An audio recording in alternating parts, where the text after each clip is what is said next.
కాకినాడలో ఏటుమొగని ఉంది కదండి, ఆ బ్రిడ్జి మీదకి ఎక్కి చనిపోవాలనుకునేవాడు అందులో పడి. అయితే దేవుడి సంకల్పంలో నేను ఉన్నాను కాబట్టి ఆ దుర్మరణం ఆయన నాకు రానివ్వలేదండి. ఒక రోజున మా నాన్నగారు ఉరితాడు కట్టారు గదిలో. మా అమ్మకి ఒక 3 రోజులు టైం పెట్టారండి. నువ్వు ఉరి తీసుకుని చచ్చిపోవాలి, నాకు కూడా ఇంక బతకాలని లేదు, పిల్లల్ని చంపేసి నేను చచ్చిపోతే పిల్లలు ఏమవుతారు, వాళ్ళని చంపేసి చచ్చిపోదాం అనుకునేదండి. ప్రేమే కొదువైపోయిందండి మాకు. యేసుప్రభు, మీరు మరియా మార్తా లాజర్ని ప్రేమించారట కదా, మమ్మల్ని కూడా ప్రేమించరా అని అడిగానండి. చెప్పడంలో మా నాన్నగారు బైబిల్ చింపేశారండి. ఆ బైబిల్ నా చేతే కాలువలో ఇంచి పైన ఒక కర్ర పెట్టి లోపల గుచ్చేయాలని చెప్పారండి. నేను ఏదైనా ప్రార్థన చేస్తే వెంటనే ఉత్తరం ఇచ్చేవారండి. అది నేను చాలా అనుభవించానండి. ఒక దేవదూత కిందకి దిగింది. ఆ దూతని నేను అలా చూస్తుంటే చాలా పెద్దగా కనపడ్డదండి. అది దిగగానే ఓకలంతా ఎలుగు వచ్చిందండి. నేను పాపిని అని గట్టిగా ఏడాలనిపించేస్తుంది. కళ్ళ నిండా నీళ్ళు వచ్చేసినాయండి. మేము రాగానే ఇంట్లోంచి పేర్లు మార్చేసుకున్నామండి. మా విశ్వాసాన్ని కాపాడుకోవాలి, జీవనోపాధి కోసం ఏదో పని చేసుకుని బ్రతకాలి, అలా నిర్ణయం చేసుకున్నాం. కానీ ప్రభు వస్తే వెళ్ళిపోవాలి. నేను ఇలా పక్క నుండి ఎవరికొచ్చి మాట్లాడినట్టు మాట్లాడుకునేవాడినండి దేవుడితో.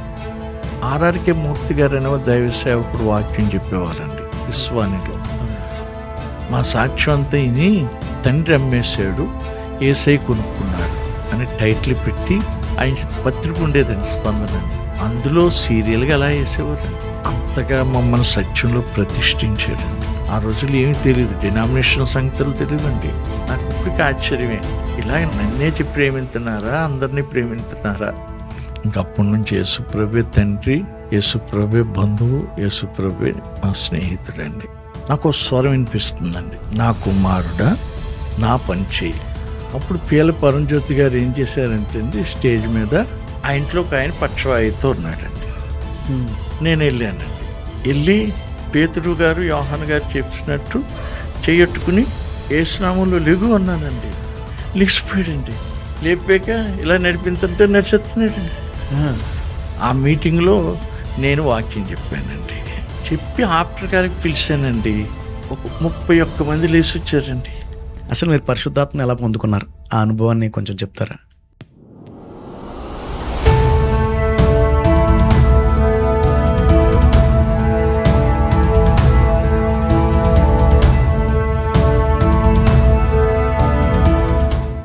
Praise the lord.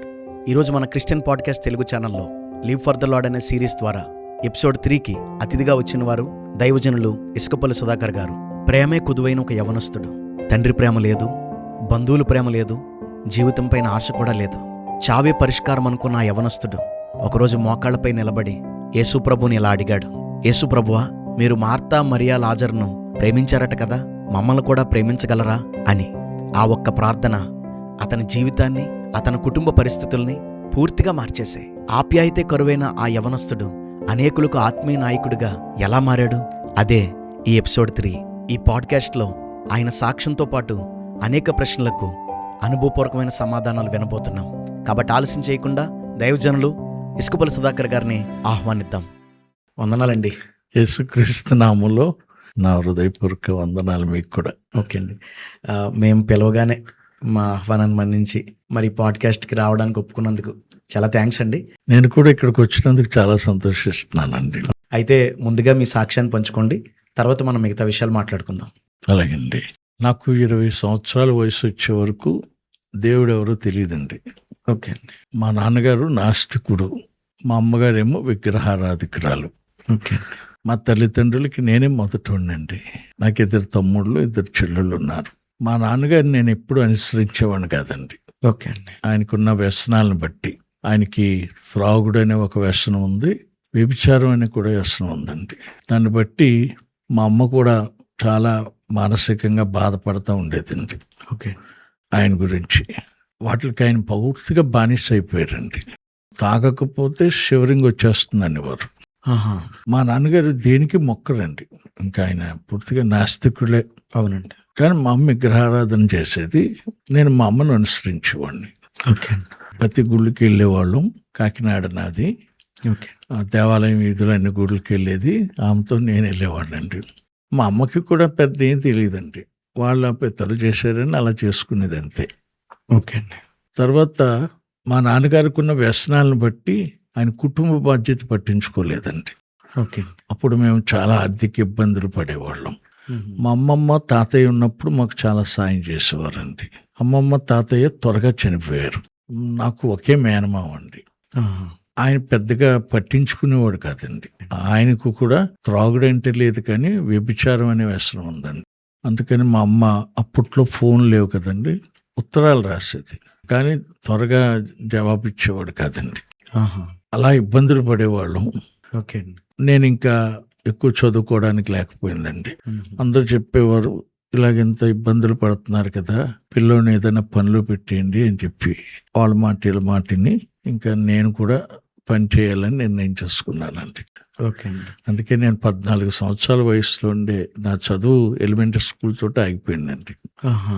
14 సంవత్సరాల నుంచి నేను జీవనోపాధి కోసం పనిచేసేవాడినండి. స్కూల్కి వెళ్ళినప్పుడు కూడా నా అవసరాలు తీరేవి కాదండి. కనీసం బుక్స్ కొనుక్కోలేకపోయేవాడిని, నోట్సులు కొనుక్కోలేకపోయేవాడిని. ఓకే. అమ్మని అడిగితే బాధపడుతుంది, నాన్నగారిని అడిగితే పట్టించుకోరు. అందుకని ఇంకా నాకే ఒక్కొక్కసారి ఇలాంటి ఇంట్లో పుట్టేనా అని బాధపడేవాడిని. భోజనం కూడా పట్టుకెళ్ళడానికి ఉండేది కదండి ఒక్కోసారి. మ్మ్. టీచర్ అడిగేవారు కూడా, నువ్వు క్యారెట్ తెచ్చుకోలేదమ్మా అని. అంటే మా అమ్మ రాత్రికి వండుతానండి, పగలైతే ఇప్పుడు వండేస్తే రాత్రి భోజనం ఉండకపోతే నిద్ర పట్టదు మీకు, అందుకని రాత్రికి వండుతానులే, వెళ్ళిపోండి అనేదండి. మ్మ్. అదే చెప్పేవాడిని టీచర్కి. అప్పుడు ఆవిడ అంటే తినేసి వచ్చేవాడిని అనేవాడిని, కానీ ఆవిడ అంతగా నమ్మేది కాదండి. అసలు ఏంటో చెప్పు నీ సమస్య, నువ్వు చాలాసార్లు తెచ్చుకోవడం లేదు క్యారేజ్ అంటే. అప్పుడు చెప్పాను మాట.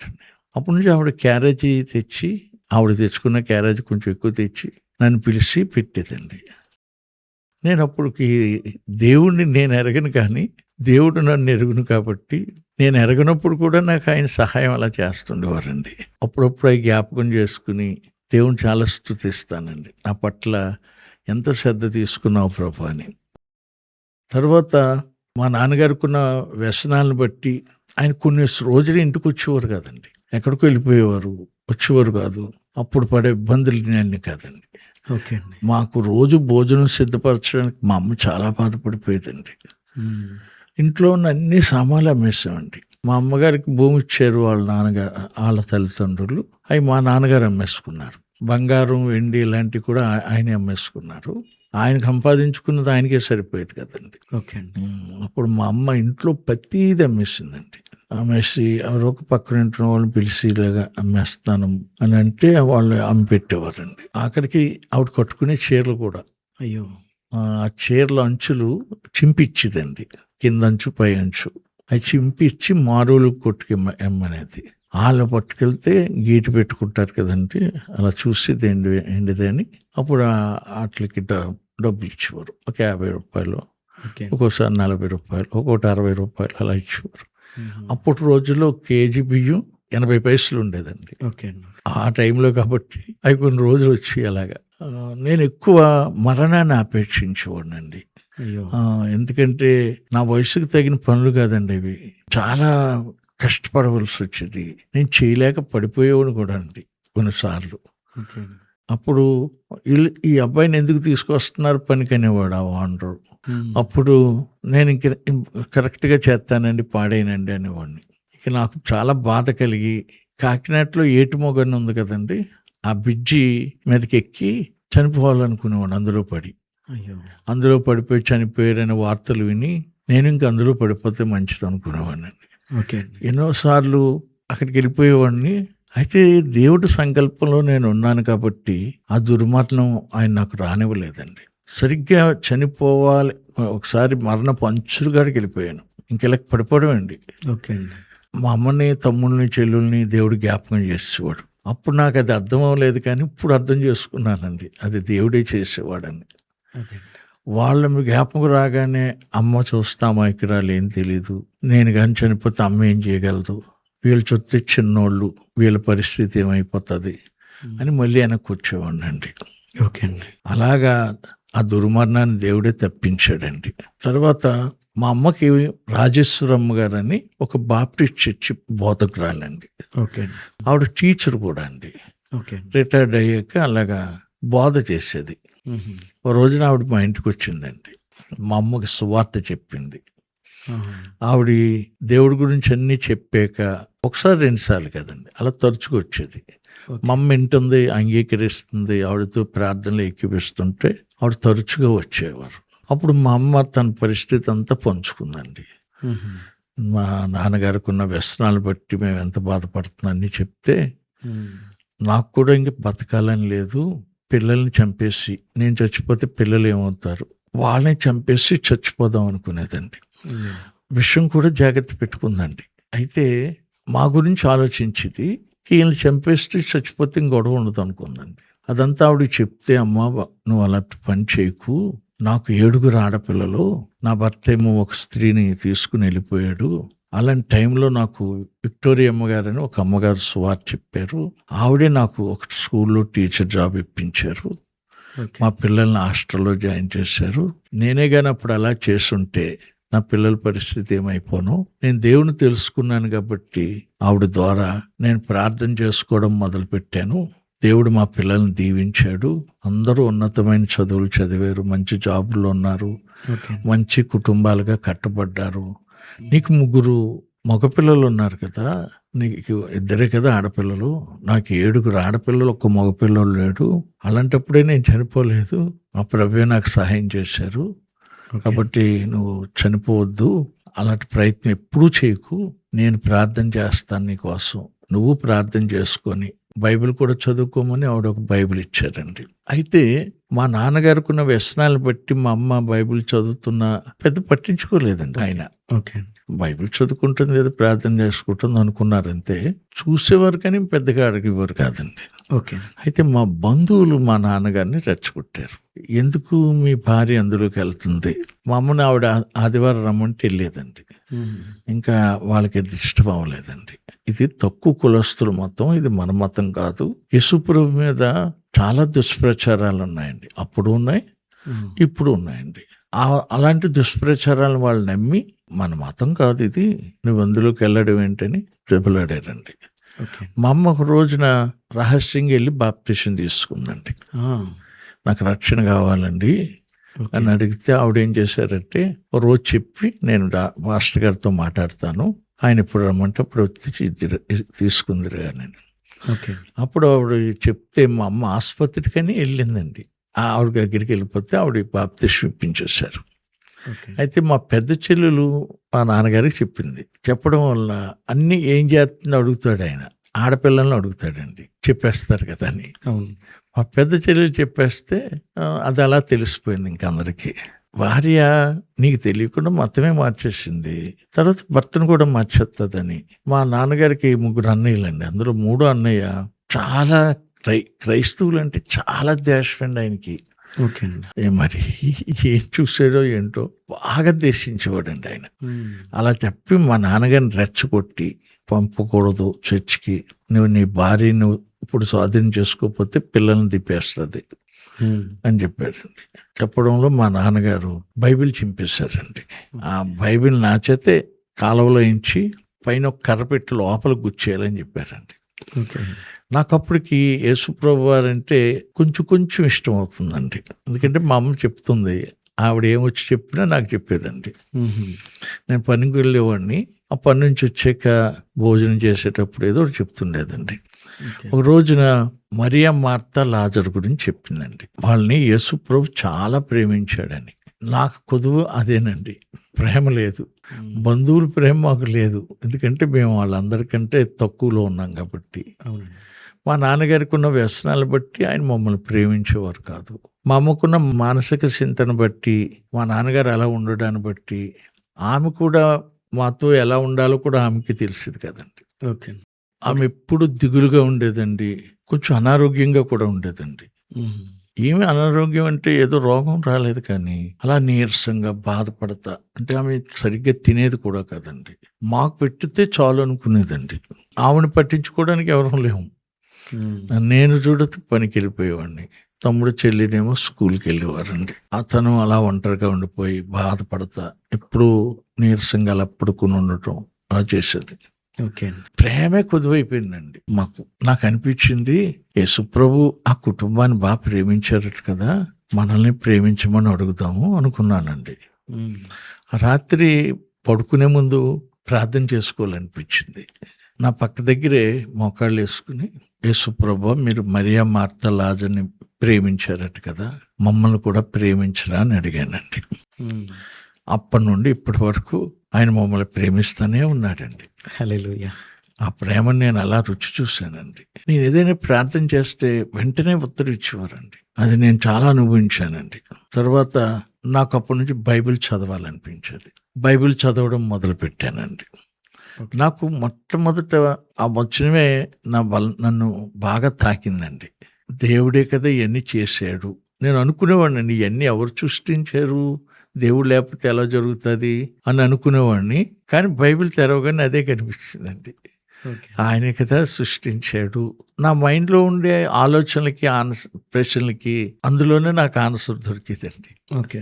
తర్వాత ఎక్కడైనా మీటింగ్ జరిగేదండి క్రిస్టియన్స్ది, నేను అక్కడ ఆగిపోయేవాడిని.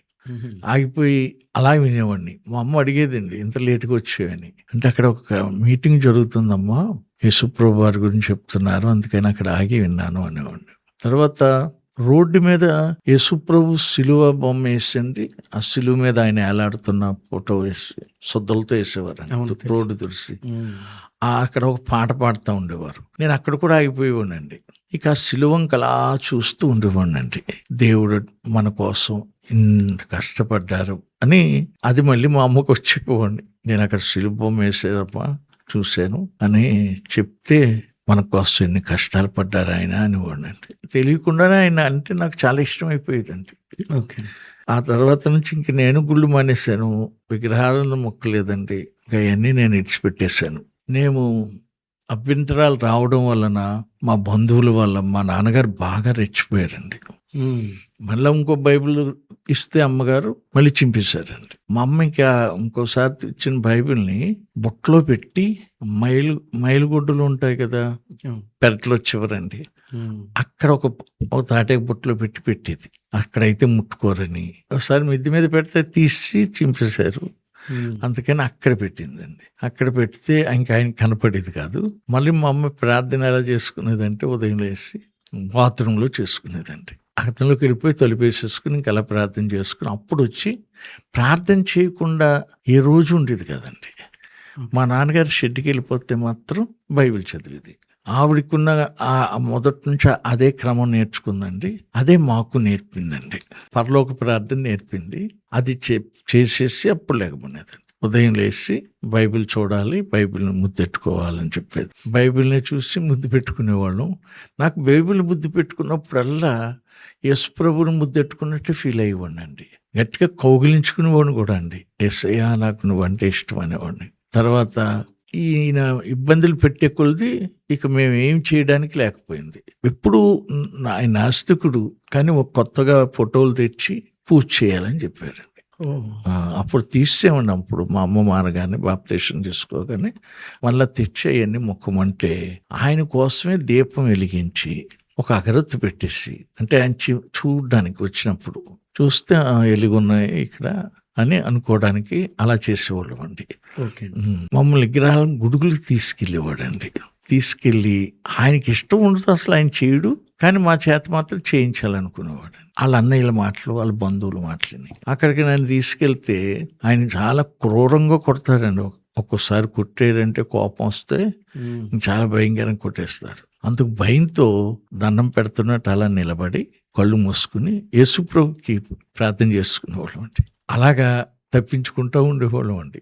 నేను ఆ తమ్ములకి చెల్లులకి నేనే ఎక్కువ చెప్పేవాడిని అండి అమ్మకంటే. నేను బాగా ఆయన రుచి చూడడం మొదలెట్టాక వాళ్ళకి నేను చెప్తూ ఉండేవాడిని అండి. మా నాన్నగారు లేనప్పుడు నేను మా అమ్మతో వెళ్ళేవాడిని అండి. మా నాన్నగారు ఉండగా మా అమ్మ వెళ్ళేది కాదు, మేము వెళ్ళేవాళ్ళం కాదు. ఒకరోజు మా అమ్మ ప్రార్థన చేసుకోవడం బాత్రూంలో చిన్న ప్రార్థన చేసుకునేది. షెడ్కి వెళ్ళిపోతే ఎక్కువ చేసుకునేది. మమ్మల్ని కాపలా పెట్టేదండి. రోజు నన్ను కాపలా పెట్టింది, ఆయనేమో వచ్చేసారండి. మేమేమో బయటకు వచ్చి పిల్లలు ఆడుతుంటే అక్కడ చూస్తున్నాను నేను. మర్చిపోయామండి.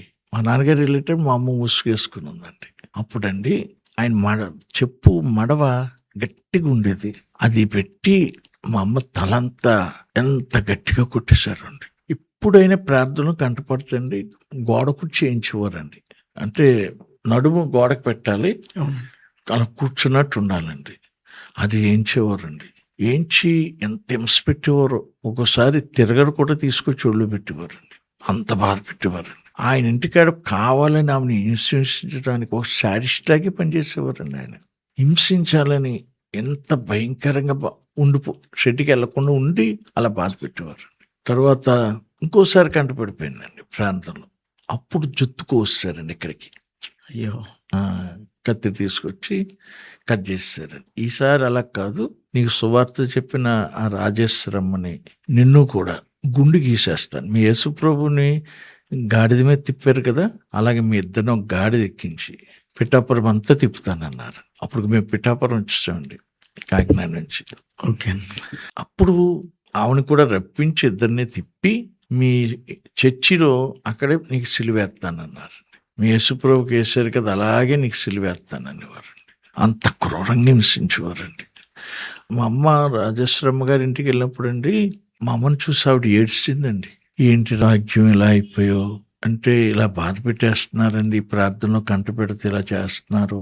మా అమ్మకు పిచ్చిదానిలో ఉందండి, జుత్తు ఏం లేదు, ఇంకా ఇలాగ మీద పడిపోయి కొద్ది ఎంటుకలు ఉంటే అలాగా ఒక పిచ్చిదానిలాగా అయిపోయినండి, కనపడుతుంది. చాలా బాధపడింది. అందుకే వెళ్ళిపోండి. ఒక రోజున మా నాన్నగారు ఉరితాడు కట్టారు గదిలో. మా అమ్మకి ఒక 3 రోజులు టైం పెట్టారండి. నువ్వు ఉరి తీసుకుని చచ్చిపోవాలి, ఈ తాడుకి ఏలాడిపోవాలి. నువ్వు అలా చచ్చిపోతే ఇంక ఈ పిల్లలు ఇందులోకి వెళ్ళరు, లేకపోతే నువ్వు ఇందులోకి దింపేస్తున్నావు. నీకు 3 రోజులు టైం ఇస్తున్నాను. నువ్వు చనిపోతే నేను 3వ రోజు ఉరి తీసేస్తాను. నువ్వే చచ్చిపోయావు అనుకో, నన్ను ఇంక పోలీసులు తీసుకెళ్ళరు. అప్పుడు పిల్లలకి నేను ఉంటాను. నువ్వే చనిపోతే నేను చంపేస్తాను. ఆ తర్వాత పిల్లలకి దిక్కెవరు ఉండరు అని మా అమ్మని అంత బలంగా ప్రేరేపించారండి. మా అమ్మ ఆసుపత్రికి అని చెప్పి ఆ రాజేశ్వరమ్మ గారు అనే టీచర్ గారి దగ్గరికి వెళ్ళిపోయిందండి. ఓకే. వెళ్ళిపోయి ఇదంతా చెప్పింది. ఆవిడ అన్నారు, అమ్మ నువ్వు ఆత్మహత్య చేసుకోకూడదు, అలా చేస్తే నువ్వు నరకానికి వెళ్ళిపోతావు. ఒకవేళ నీ భర్త నేను చంపేస్తే పిల్లల్ని నరకానికి తీసుకెళ్ళిపోతాడు. కాబట్టి ఈ పరిస్థితుల్లో పిల్లల్ని తీసుకుని నువ్వు ఎక్కడికైనా వెళ్ళిపోవాలని చెప్పిందండి. ఓకే అండి. అప్పుడు మా అమ్మకి అంత ధైర్యం లేదండి. అప్పుడు ఒక వాక్యం చెప్పింది ఆవిడ. యేసుప్రభుని ఏ రోజు చంపేయాలనుకున్నాడు, అప్పుడు ఐగుప్తు తీసుకెళ్ళి దాయమని చెప్పారు. అప్పుడు ఐగుప్తు తీసుకెళ్ళిపోయారు. కాబట్టి ఈ టైంలో ఎక్కడికైనా వెళ్ళిపోమ్మా పిల్లల్ని తీసుకుని, తర్వాత దేవుడు ఏం చేస్తాడో చూద్దామని చెప్పిందండి. ఓకే. లేకపోతే అతను చంపేస్తే మరి పరిస్థితి ఏంటి అని ఆవిడంత ధైర్యం చెప్పారండి. ఆ వాక్యమే మా అమ్మని తోసుకొచ్చేసిందండి. ఓకే. పగల టైంలో వెళ్ళిపోతే మా నాన్నగారికి కంట పడితే అసలు ఊరుకోడండి, చాలా ప్రమాదం అయింది. ఎందుకంటే ఆయన అక్రమంగా సంబంధాలు పెట్టుకున్న వాళ్ళు ఇద్దరిని చంపేశాడండి. ఆయన నరాంతకుడు కూడా. ఆయనకి ఏదైనా ఇంకా వద్దు అనుకుంటే చేయకూడదండి, అదేది చేయాలనుకుంటే చేసేస్తాడండి ఆయన. ఆ భయంతో మేము ఇంకా ధైర్యం చేసుకుని ఏదో ఒకటి అవుతుంది, ప్రభు ఏదో చేస్తాడని వచ్చేసామండి ఇంట్లోంచి. దేవుడు అలా బయటికి తీసుకొచ్చేసిన తర్వాత మా పట్ల ఆయన చూపిన శ్రద్ధ కొరకు నాకు చాలా ఆశ్చర్యం వేస్తుందండి. మేము ఒక ఇల్లు అద్దెకి తీసుకుని ఉన్నామండి. అంటే క్రైస్తవుల దగ్గర ఉంటే మనకి రక్షణ ఉంటుంది అని మేము క్రైస్తవుల దగ్గరికే వెళ్ళిపోయామండి. రాగా ఇంట్లోంచి వచ్చేసిన వెంటనే క్రైస్తవ పేటలోనే ఉన్నామండి. అప్పుడు మా ఇంటికి, అంటే మా ఇంటి పక్కన ఉన్న వాళ్ళు సమూయేలు గారు, ఇస్తేరమ్మ గారు, వాళ్ళిద్దరు పిల్లలండి.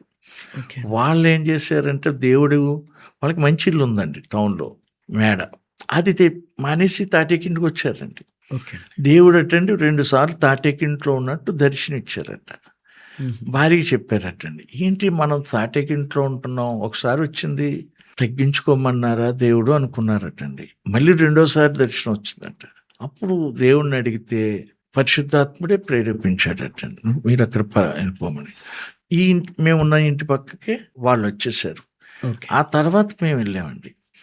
మమ్మల్ని చూసి అడిగారు, దేవుడు నమ్ముకున్నారు, అవునండి ఇవన్నీ చెప్తే, అప్పుడు మమ్మల్ని దేవుడు అందుకే పంపాడు అని ఆయన అన్నాడు.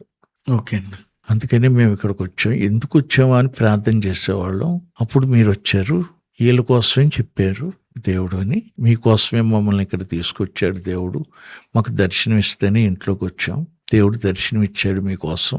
మమ్మల్ని ఆ చర్చికి తీసుకెళ్లారు. ఇంట్లోంచి వచ్చేసి ఒక చర్చికి వెళ్ళామండి. ఓకే. ఆయన ఏం చేసేవాడంటే అండి, మార్కెట్కి వెళ్ళి అన్నీ తెచ్చుకుని మాకు ఒక బ్యాగ్ తెచ్చేవాడు. ఆయన ఏం కొనుక్కున్నారు అన్నీ మాకు ఒకటి తెచ్చి, మా అమ్మ పేరు భాగ్యవతి అండి, మా భాగ్యవతి గారు ఇది తీసుకుని లోపల పెట్టుకోండి అనేవారండి. ఎందుకండి అన్నయ్య గారు మాకు ఇది తెచ్చి పెడుతున్నారంటే, లేదమ్మా నాకు దేవుడు చెప్పాడు అనేవాడండి. ఓకే అండి. ఆయన ఏమో కాయగూరలు తెచ్చిపెట్టేయడం, మమ్మల్ని ఏమో తిమ్మాపురం సిటీ బస్ అండి అప్పుడు, టికెట్లు ఆయన పెట్టుకుని తీసుకెళ్ళడం. అంటే మేము ప్రతి ఆదివారం వెళ్ళాలంటే టికెట్లు తీసుకోవాలని సిటీ బస్. ఆ డబ్బులు కూడా ఉండేవి కాదు. ఆయనకి ఇబ్బంది పెడుతున్నామేమో అని వాళ్ళని వీళ్ళని లిఫ్ట్ అడిగి, మగవాళ్ళు మేమిద్దరు, నేను మా పెద్ద తమ్ముడు మాత్రం మేము సైకిల్ మీద తొక్కుతాను, మమ్మల్ని కొంచెం తిమ్మాపురంలో తింపండి అంటే అలాగే అనేవారు. వాళ్ళని వెనకాల కూర్చోపెట్టుకుని మేము తొక్కేసేవాళ్ళం అండి. అలా మాకు దేవుడు ఆయన ద్వారా అలాంటి ఏర్పాట్లు చేశాడండి. ఆయనే తీసుకెళ్ళాడండి. ఓకే. వాళ్ళు వెళ్ళే చర్చికి, అది పెంతెకోస్తు చర్చ్ అండి. ఓకే. మేము బాప్టిస్ట్ చర్చికి వెళ్ళాం. అక్కడ ఆరాధన వేరు, వీళ్ళది ఆరాధన వేరండి. వీళ్ళందరూ పరిశుద్ధాత్మతో నింపబడి ఆనందిస్తుంటే మాకు ఏంటి మాట్లాడేస్తున్నారు వీళ్ళు, ఏంటి ఇంత పరవశించిపోతున్నారు అని నేను ఆశ్చర్యంగా చూసిపోనండి వాళ్ళంక. తర్వాత పాస్టర్ గారు మమ్మల్ని దర్శించడానికి ఇంటికి వచ్చారండి. ఓకే. ఆయన చదువుకోలేదండి పాస్టర్ గారు, కానీ దేవుడు మాటలు చెప్పగలిగేవారు, సువార్త చేసేవారు. దేవుడు పిలిచాడంటండి వాళ్ళని, అందుకని చదువుకోపోయినా సేవ చేశారండి. నేను పర్వాలేదు, బైబిల్ చదువు ఉంది నాకు, 7th వరకు చదువుకున్నానండి. అయితే నేను కూడా సేవ చేయొచ్చు అనుకునేవాడినండి. యేసు ప్రభు గురించి అందరికీ చెప్పాలి అనుకునేవాడినండి. ఆయన చూసే ఈయన ఏం చదువులేకపోయినా ఇంతమందిని ఎలా దేవుడి వైపు తిప్పేశారు అనుకునేవాడిని. తర్వాత ఆయన వచ్చినప్పుడు అండి నా చేత ఒక వాక్యం చదివించారు. మత్తయి సువార్త 7:21 అండి. ఆ వాక్యం చదివించి చెప్తున్నారు. వస్తే కూర్చోబెట్టామండి. అప్పుడు మమ్మల్ని కూర్చోమన్నారు. మేము ఒక చాప వేసుకుని కూర్చున్నాం. అప్పుడు నన్నే చదవమన్నారు. ఆ బైబిల్ ఆ వచనం చదువుతుంటే, ప్రభు అనేవారు పరలోకం వెళ్ళరు, ఆయన చిత్తం చేయాలని చెప్పారండి. ఓకే. నేను ప్రభుకి ప్రార్థన అయితే చేసుకుంటున్నాను, కానీ ఆయన చిత్తం ఏంటో నాకు తెలియదు, నేను చేయటం లేదు కూడా అండి. అప్పుడు ఆయన చిత్తం ఏంటో కూడా చెప్పారండి. ఆయన యోహాను సువార్త తీసి ఈయన ఎలా గుర్తుపెట్టుకున్నారో, చదువులేకపోయినా ఆయన బయలుపు తీయలేకపోయేవారండి, చదవలేకపోయేవారు, కానీ వచనాలు అలా చెప్పేవారు. ఆ వచనం నేను మళ్ళీ చదివానండి. దేవుడు ఆజ్ఞ అతిక్రమించడమే పాపం అని, అంటే దేవుడి చిత్తం చేయకపోవడమే పాపం, అందుకని మనం దేవుడి చిత్తం చేయాలి, లేకపోతే పరలోకం వెళ్ళం అని చెప్పారండి. అయితే అమ్మ వెళ్ళిపోతుంది, మేము ఎవరు వెళ్ళమా అనుకున్నానండి. ఒకవేళ యేసుప్రభు వస్తారంటున్నారు, వస్తే మేము వెళ్ళము అని నాకు అర్థం అయిపోయిందండి. ఆ పాపం గురించి చెప్పినప్పుడు అండి నాకు తెలియకుండా ఒకసారి గుండె బరువు అయిపోయిందండి. గుండె అంతా దుఃఖంతో నిండిపోయిందండి. నేను పాపిని అని గట్టిగా ఏడాలనిపించేస్తుంది. కళ్ళ నిండా నీళ్ళు వచ్చేసినాయండి. పాస్టర్ గారు వెళ్ళిపోయారు, కానీ నాకు దుఃఖం ఆగటం లేదు. మేము ఉన్న ఇంటికి కొంచెం దూరంగా జీడిమామిడి తోట అండి. నేను ఆ తోటలోకి వెళ్ళిపోయాను.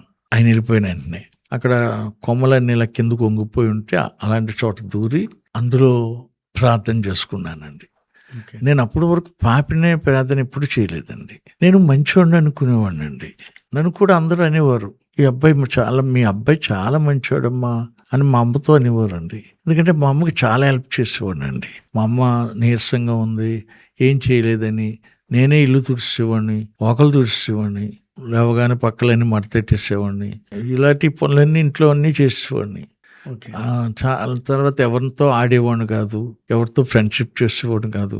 నాకు మొదటి నుంచి ఎవరితో స్నేహం లేదండి. అందుకని చాలా మంచి అబ్బాయి, మీకు ఎప్పుడు హెల్ప్ చేస్తున్నాడు అని అనేవారు. నేను కూడా అలా అనుకునేవాడిని అండి. నేను నా దృష్టిలో పాపం అంటే మా నాన్నగారు చేసేవే పాపం అనుకునేవాడిని. వ్యభిచారం పాపం, తాగడం పాపం అని ఇలా ఆలోచించేవాడిని. అవి నాకు లేవు, నేను మంచివాడిని అనుకునేవాడిని. అయితే ఈయన చెప్పిన మాట దేవుడి చిత్తం చేయకపోతే పాపం అన్నారండి. అదే నన్ను బలంగా తాకిందండి. ఓకే. ఆ రోజు అక్కడ ఏడ్చానండి చాలాసేపు. ఎలా ఎందుకు వచ్చేస్తుందో కూడా నాకు తెలియటం లేదు దుఃఖం. చాలా ఏడ్చేసానండి. ఆ తర్వాత దేవుడితో అన్నాను, ఇంక చిత్తం లేకుండా నేను ఏది చేయను ప్రభువా, నువ్వేం చెప్తే అదే చేస్తాను అని తీర్మానం చేసుకుని ప్రభుకి ఆ మాట ఇచ్చానండి. ఇంకా ఆ రోజు నుంచి యేసు ప్రభు నాకు దగ్గర అయిపోయినట్టు అనిపించిందండి.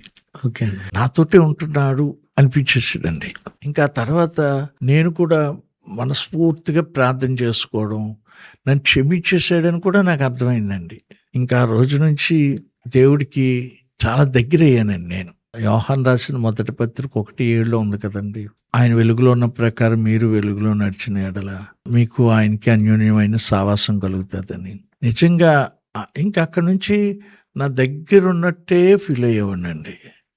నేను ఇలా పక్క నుండి ఎవరికొచ్చి మాట్లాడినట్టు మాట్లాడుకునేవాడినండి దేవుడితో. అంతగా ప్రార్థన చేసుకోవడం మొదలెట్టానండి. దేవుడు ఆ విధంగా నాకు రక్షణ కలిగజేశాడు. అప్పుడు మా పాస్టర్ గారిని అడిగాను బాప్తిసం తీసుకుంటానని. మా అమ్మ అంది, మనల్ని వెతుకుతున్నారు కదా నాన్నగారు వాళ్ళ చుట్టాలు, అప్పుడు మీరు దొరికారంటే అప్పుడు మరి చాలా ప్రమాదం కదా, మళ్ళీ తీసుకుపోతారు మిమ్మల్ని, అందుకని మీరేం చేస్తారంటే ఇప్పుడు వద్దు బాప్తిసం ఉందండి.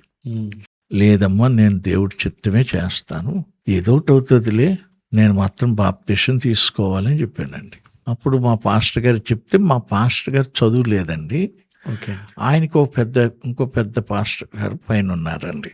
ఆయన ఒక సంస్థలో పనిచేసేవారు. ఆ సంస్థ రూల్స్ ఏంటంటే పాస్టర్ గారి మీద ఇంకో పైన హెడ్ ఒకటి పెడతారండి, వాళ్ళందరికి హెడ్ ఇంకొక ఆయన ఉంటారండి. అందుకని నెల ఈయన వచ్చి అందరికి ప్రభు బలు ఇస్తారండి. ఆ హెడ్గా ఉన్న ఆయన ఈయన ఇవ్వరండి బాప్టిస్ట్. ఈయన ఎవరు అంటే ఈయనకి ఎలా ఇవ్వాలో అన్నీ తెలియదు కదండి. ప్రజల్ని రక్షణలో నడిపించడం అంతా బాగా చేసేవారు, వాళ్ళందరినీ దర్శించడం చేసేవారు, కానీ ఈ మంత్రం ఆయన చేసేవారు కదండి. అప్పుడు ఆయనతో మాట్లాడారు. నాతో పాటు ఇంకొక ముసలావిడి తీసుకున్నారు. మమ్మల్ని అన్నీ అడిగారండి, మీరెవరు, ఏంటి, ఎక్కడి నుంచి వచ్చేసారు అని. ఎక్కడ చెప్తే ఎలా తెలిసిపోతుందో మా వాళ్ళకి అని అస్సలు కులం చెప్పేవాళ్ళం కాదండి. మేము రాగానే ఇంట్లోంచి పేర్లు మార్చేసుకున్నామండి. నేనే అందరికీ ఇలా పెట్టేయాలని అనుకుని పెట్టేశానండి. నాకు గుర్తొచ్చిన అలా ఇలా పెట్టేశాను. ఆ పేర్లే చెప్పేవాళ్ళం కానీ అసలు చెప్పేవాళ్ళం కాదండి. మీరు ఎవరంటే క్రిస్టియన్స్ అనేవాళ్ళం. మేము అప్పటికి ఇంకా అందరం బాప్తిసం పొందకపోయినా క్రిస్టియన్స్ అని చెప్పేవాడినండి. ఇంకేం క్రిస్టియన్స్ కూడా వీళ్ళు ఉంటారు అది ఉంటారని ఇవన్నీ అడుగుతుండేవారండి. ఏమో అవన్నీ నన్ను అడగకండి ప్లీజ్, నాకేమీ అవన్నీ పెద్దగా పట్టించుకోను అనేవాడినండి. అలా తప్పించేసుకునేవాడిని, కానీ ఎవ్వరికి గుర్తించేవాడిని కదండి. వాళ్ళకి దేవుడు అంటే ఇష్టం లేనప్పుడు వాళ్ళ కులం పేరు చెప్పి నేను ఎందుకు బతకాలి అనిపించదండి. ఇంకోటి వాళ్ళ ఇంటి పేరు కూడా పెట్టుకోకూడదు అనిపించదండి. అందుకే దేవుడు నా పేరు ఇసుకపల్లి సుధాకర్ అయిపోయిందండి. నేను ఎప్పటికీ చెప్పేవాడిని కదండి అది ఇంటి పేరు, ఎవరు అడిగినా చెప్పేవాడిని కాదు. కానీ కొన్నాట్లో సంతకం పెట్టవలసి వస్తే ఆరని పెట్టేవాడిని, కానీ లేకపోతే ఎస్ పెట్టేవాడిని కదండి. మేము కార్డు కూడా తీసుకోలేదండి. అదే రేషన్ కార్డు ఇస్తారు కదండి, అవి కూడా తీసుకోలేదు. రాస్తున్నారు ఇవన్నీ అంటే అవి చాలా అడుగుతారు కదా, అవన్నీ మనం ఎందుకు చెప్పడం అని ఇంక కార్డు వద్దు ఏమొద్దు అనుకున్నాం. అలాగా మా విశ్వాసాన్ని కాపాడుకోవాలి, జీవనోపాధి కోసం ఏదో పని చేసుకుని బ్రతకాలి అలా నిర్ణయం చేసుకున్నాం. కానీ ప్రభుత్వం వెళ్ళిపోవాలి ఇక్కడ నుంచి, అంతవరకే ఆలోచించేవాడిని నేను. మా అమ్మ అలాగే అనేది, నేను అలాగే అనేవాడిని. అయితే కొన్ని కొనమనేదండి మా అమ్మ, ఇది లేదు అది లేదని. మీరు వెళ్ళిపోయాక నేను వంట చేయడం నాకు చాలా ఇబ్బంది అవుతుందమ్మా. వండిందేమో ఒక అరిటాకులో వేసేదండి, ఆ వెనకాల అరటి చెట్లు ఉంటే కోసి మళ్ళీ అదే గుండుగుతో మళ్ళీ వండడం. ఇంకొకటి కొనరాయి గుండుగానే పాత్ర అని అంటే ప్రభు చేస్తారు కదమ్మా, వెళ్ళిపోతాం కదా, ఏదోలా అడ్జస్ట్ అయిపోదాం అనేది. వదిలేసే పోదాంరా అనేది, కోపం వస్తే వదిలేసే పోదాం లేరా అనేది. అలాగా అప్పుడున్న ఇబ్బందులను బట్టి, మాకున్న నిరీక్షణ బట్టి ఏమీ అవసరం లేదనే బతికామండి. ఇంట్లో తెచ్చుకున్న కట్టుకున్న బట్టలనే పెట్టిలో పెట్టుకుని వచ్చేసామండి. ఒక దుప్పటి తెచ్చుకున్నాం, ఆ దుప్పటి మీద అందరం కలిసి పడుకునేవాళ్ళం, 6 ఇలాగ అడ్డంగా పడుకునేవాళ్ళం. ఎప్పుడు కుటుంబారాధన పెట్టుకునేవాళ్ళం అండి. ఆర్ఆర్కే మూర్తి గారు అనే దైవ సేవకుడు వాక్యం చెప్పేవారండి ఇస్వానిలో. రోజు సాయంత్రం 7 గంటలకి ఒక అరగంట వచ్చేదండి. దానికోసం మా అమ్మ రేడియో కొనమన్నదండి. అమ్మ రేడియో అంటే చాలా డబ్బులు కదా, ఒక 500-600 ఉండాలి, మనకి ఇప్పుడు అన్ని డబ్బులు ఎలా వస్తాయి అనేవాడినండి. మా ఇద్దరికి జీవనోపాధికి అండి నాకు ఒక ₹3, మా తమ్ముడికి ఒక ₹3 ఇచ్చేవారు. అలాంటి టైంలో అలా జీవించేవాళ్ళం అండి. అందులో ₹1 అద్దె కోసం ఉంచేవాళ్ళం అండి. అది 30 రూపాయలు ఇల్లు అద్దె, ఓ రూపాయి పక్కకు పెట్టేసేవాళ్ళం అండి. 5 రూపాయలతో ఆ రోజు జీవించేవాళ్ళం అండి. ఓకే అండి. తర్వాత మేము పనిచేసిన దాంట్లోనండి ఒక సూపర్వైజర్ ఉన్నాడు. ఆయన కేరళ ఆయనండి. ఓకే అండి. ఆయన పేరు జోసెఫ్ అండి. ఓకే అండి. మాకు అప్పుడు ఇవన్నీ తెలియదు కదండి. జోసెఫ్ అంటే ఏదో పేరు అనుకున్నాము, దేవుడి పేరని నాకు తెలియదండి. ఆ తర్వాత ఆయన ఒకరోజు సిగరెట్ తెమ్మన్నాడండి. మా తమ్ముడిని పిలిచి సిగరెట్ పెట్టి చెప్పి తెమ్మన్నాడు. నా దగ్గరికి మా తమ్ముడు వచ్చి మనం సిగరెట్ తేవచ్చా అన్నయ్య అన్నాడు. తేకూడదు అన్నాను. అంటే ఆయన తెమ్మంటున్నాడు అంటే చెప్పు, నా యేసుప్రభుని నమ్ముకున్నామని, అది ముట్టుకోమని చెప్పు అంటే నువ్వు వచ్చి చెప్పు అన్నాడండి. నువ్వు రా అన్నయ్య ఆయనతో చెప్పడానికంటే ఇద్దరం వెళ్ళి మేము యేసుప్రభుని నమ్ముకున్నామండి, సిగరెట్ ముట్టుకోం, అందుకని తేవండి, మీరు భోజనం చేస్తున్నాడండి, ఈ క్యారేజ్ కడిగేయమంటే మీరు కొంచెం పడుకుని కాళ్ళు నొక్కమన్నా కూడా నొక్కుతామండి, కానీ సిగరెట్ తేమని చెప్పేసామండి. చెప్తే ఇంక అలా చూసి వెళ్ళిపోన్నట్టు పేసి పెట్టాడండి. వెళ్ళిపోండి వచ్చేసాం. సాయంత్రం వెళ్ళేటప్పుడు డబ్బులు ఇస్తారండి అందరికీ. ఆయనే ఇవ్వడం లేదండి, మాకు అందరికి ఇచ్చేసాడు. సురికి తాళం వేసుకున్నాడు, రూము తాళం వేసుకుంటున్నాడు. నేను ఇవ్వడం లేదేంటి, సిగరెట్ తేలేదని, ఇంకివ్వడం లేదా, మనల్ని మానేయమంటాడేమో అని అనుకుంటున్నాం. స్టార్ట్ చేసుకున్నాడు కూడా అండి. మేము అడగడానికి అంత భయపడుతున్నాం. ఆ టైంలో ఆయన వెనక్కి తిరిగి చూసి మీరు వెళ్తారు, ఎక్కడికి వెళ్ళాలంటే ఇలా నా సర్పవరం జంక్షన్ నుంచి ఇలా రావణిపేట ఉంటుందండి, ఇటేపు ఇంద్ర కాలనీ ఉంటుంది, ఆ ఇంద్ర కాలనీలో ఉంటున్నాం అని చెప్పానండి. ఆయన అయితే బండి ఎక్కేయండి అన్నాడండి. తీరా ఇటు తీసుకురావాల్సింది భానుగుడేపు తిప్పేశాడండి బండి. ఇలా కదండి, ఇలాగ ఈ స్ట్రైట్కి వెళ్ళాలండి అంటే పర్వాలేదు ఉండండి అని చెప్పి భానుగుడి కాడ ఒక హోటల్ ఉందండి. అప్పుల్లో ఈ సర్పవరంలో అలాంటివి లేవండి అప్పుడు. అక్కడికి తీసుకెళ్ళి అక్కడ ఒక హోటల్ కాడ ఆపాడు. ఏం తింటారని అడిగాడండి. లోపల తీసుకెళ్ళి కూర్చోబెట్టి నేను మొహమాటానికి ఏమి తినమంటున్నాను, ఆయనేమో పర్వాలేదు తినండి అంటున్నాడు. మా తమ్ముడికి తినాలనిపిస్తుందండి, అది తింటాను ఇది తింటానని అక్కడ ఉన్నాయని చూపెట్టాడండి. నాకు ఒక్కోసారి దారిలో రోజు డబ్బులు పట్టుకొచ్చేటప్పుడు అండి అది కొను ఇది కొను అనేవాడు. ఈ కొంటే మరి అందరం వంట చేసుకోంటే ఇదే కదా డబ్బులు, సరిపోవు మనకి, అందుకని వచ్చేయమంటే ఒక రోజండి రోడ్డు మీద కూర్చుని ఏడవడం మొదలెట్టేవాడు. నాకు కొను అనేవాడు. నేనేమో అటు సంఖలో చేతులు పెట్టి పైకి లేపలేకపోయాడండి. ఆఖరికి మొత్తానికి లేపి బతిమలాడివ్వండి. ఆయన మళ్ళీ కూర్చుని పోతే నేనేం చేసేవాడిని, కొంచెం దూరం వెళ్ళిపోయి నేను ఏడవడం మొదలెట్టేవాడిని. ఏడిస్తే మాత్రం ఇంక లేచి వచ్చి అన్నయ్య వెళ్ళిపోతామని వాడు. ఏడవగానే ఇంకా లేచిపోయేవాడండి. ఇలా వీడికి ఏం కొనిపెట్టలేకపోయేవాడిని నేను. ఆయన అడగగానే ఇక ఎలా అడిగేస్తున్నాడంటే అది కావాలండి, అది అయిపోయి ఇది కావాలండి. ఆయన అడిగి నాకు అలా తెప్పించేస్తున్నాడండి. ఆయన ఒక టీయే తాగాడు. అప్పుడు దానిలో అడుగుతున్నాడండి, మీరు ఎక్కడుంటారు, ఏంటి, ఏ చర్చికి వెళ్తారు, ఇలాంటి అన్నీ అడిగాడండి. చెప్పాము. మేము ఇక్కడికి దూరంగా ఉండి 8 కిలోమీటర్లు తిమ్మాపురం అని ఉంది, అక్కడికి వెళ్తాం. అక్కడికి మమ్మల్ని ఒకరు తీసుకెళ్ళారు, అక్కడికి వెళ్తున్నాం. ఇంతకుముందు రావణిపేటలో చర్చి ఉంటే వెళ్ళేవాళ్ళం. ఒక ఆయనకి దేవుడు చెప్పారట మా దగ్గర ఉండమని, అందుకు ఆయనే మమ్మల్ని తీసుకెళ్ళారు, వాళ్ళ భార్యాభర్తలు అని అంటే అన్నీ విన్నాడండి. నా జేబులో సరిగ్గా మళ్ళీ ఆ సెంటర్కి తీసుకొచ్చి ఇంకెక్కడేనండి అంటే ఇక్కడ దిగిపోండి వెళ్ళిపోండి అంటే 2 పాయింట్లు చూద్దురుగానంటే వద్దు వెళ్ళిపోండి అని నా జేబులో 200 పెట్టాడండి. పెట్టి ఒక మాట అన్నాడండి, నా కోసం ప్రార్థన చేయండి అని. మీరు క్రైస్తవులా అని అడిగామండి. అవును అన్నాడండి. మరి అయితే సిగరెట్ కాల్చడం ఏంటి అన్నానండి. అందుకని ప్రార్థన చేయండి నా కోసం అన్నాడు. నేను 200 చూస్తే ఎంత ఆశ్చర్యపడిపోయానండి. దేవుడే అమ్మని అడుగుతుంది తేడం లేదని అని. ఆ రోజు 50 రూపాయలండి పొట్లం తెచ్చుకున్న ఇప్పితే ఆ పొట్లం కాగితం మీద ఎక్కడి నుంచో రాశారు, 50 రూపాయలు కడితే పోస్ట్ ఆఫీస్లో మా అడ్రస్కి మీకు రేడియో పంపుతామని. అది చదివి అమ్మ రేడియో కొనమంది, 50 రూపాయలకి వచ్చేస్తుంది రేడియో అని చెప్పి నేను పోస్ట్ ఆఫీస్కి పట్టుకెళ్ళి ఆ అడ్రస్ కట్టానండి. ఇంకొక ఆవిడ వీళ్ళన్న అలా పూలు పెడతారు అవి రావండి అన్నారు. నేను ప్రార్థన చేసేస్తే వచ్చేసిందండి 2 వారాలకి ఆ రేడియో. దేవునికి స్తోత్రం. చిన్న చిన్న రేడియో అండి. అప్పుడు అది పెట్టుకుని ప్రతిరోజు సాయంత్రం వినేవాళ్ళం అండి. ఓకే అండి. దాని మీద పెట్టుకుని అందరూ 6 మా అమ్మ, నేను, 2 తమ్ముళ్ళు, 2 చెల్లెళ్ళు 6 కూర్చుని అలా రోజు వినేవాళ్ళం అండి. మాకు అది బాగా అర్థమయ్యేదండి ఆయన చెప్పేది. అంటే ఆది కాడ నుంచి ప్రకటన దాకా చెప్పుకొచ్చేవారండి ఆయన. అవునండి. మా పాస్టర్ గారు అంత ప్రసంగికులు కాదండి. నేను బైబిల్ ఏ డౌట్స్ అడిగినా ఆయన చెప్పలేకపోయేవారండి. ఓకే అండి. అప్పుడు నేను అనేవారు, నన్ను మీరు దేవుణ్ణి అడగండి అనేవారు. ఓకే అండి. ఆయన మాత్రం అది చెప్పేవారండి. మీకు డౌట్ వస్తుందా బైబిల్ చదివినప్పుడు, అది దేవుణ్ణి అడగండి, దేవుడే మీకు చెప్తారు. నేను అంతగా నాకు తెలియదు అనేవాడండి ఆయన. అలాగా ఈ ఆర్ఆర్కే మూర్తి గారి వాక్యం ద్వారానే మేము చాలా బలపడ్డామండి. ఓకే. తర్వాత ఆయన కాకినాడ వచ్చారండి ఒక సభలకి. అప్పుడు మేము ఆయన కలవాలని ఎంత ఆశపడ్డాం. ఆయన వాక్యం రోజు వింటున్నాం కదండి. ఆ మీటింగ్స్కి వెళ్ళిపోయాం. ఆయన వెళ్ళిపోతుంటే ఆయనకి ఎదురు పడిపోయాం. దగ్గరికి వెళ్ళిపోయామండి అందరం. వెళ్ళిపోయి మేము వాక్యం విని మేము ఎంతో దీవించబడుతున్నామండి, ప్రతిరోజు పెట్టుకుని వింటామండి అని ఇవన్నీ చెప్తే, నేను ఇక్కడ రూమ్ చూపించారు, ఆ రూమ్లో ఉన్నాను, అక్కడికి రండి మీటింగ్ అయిపోయాక అన్నారు.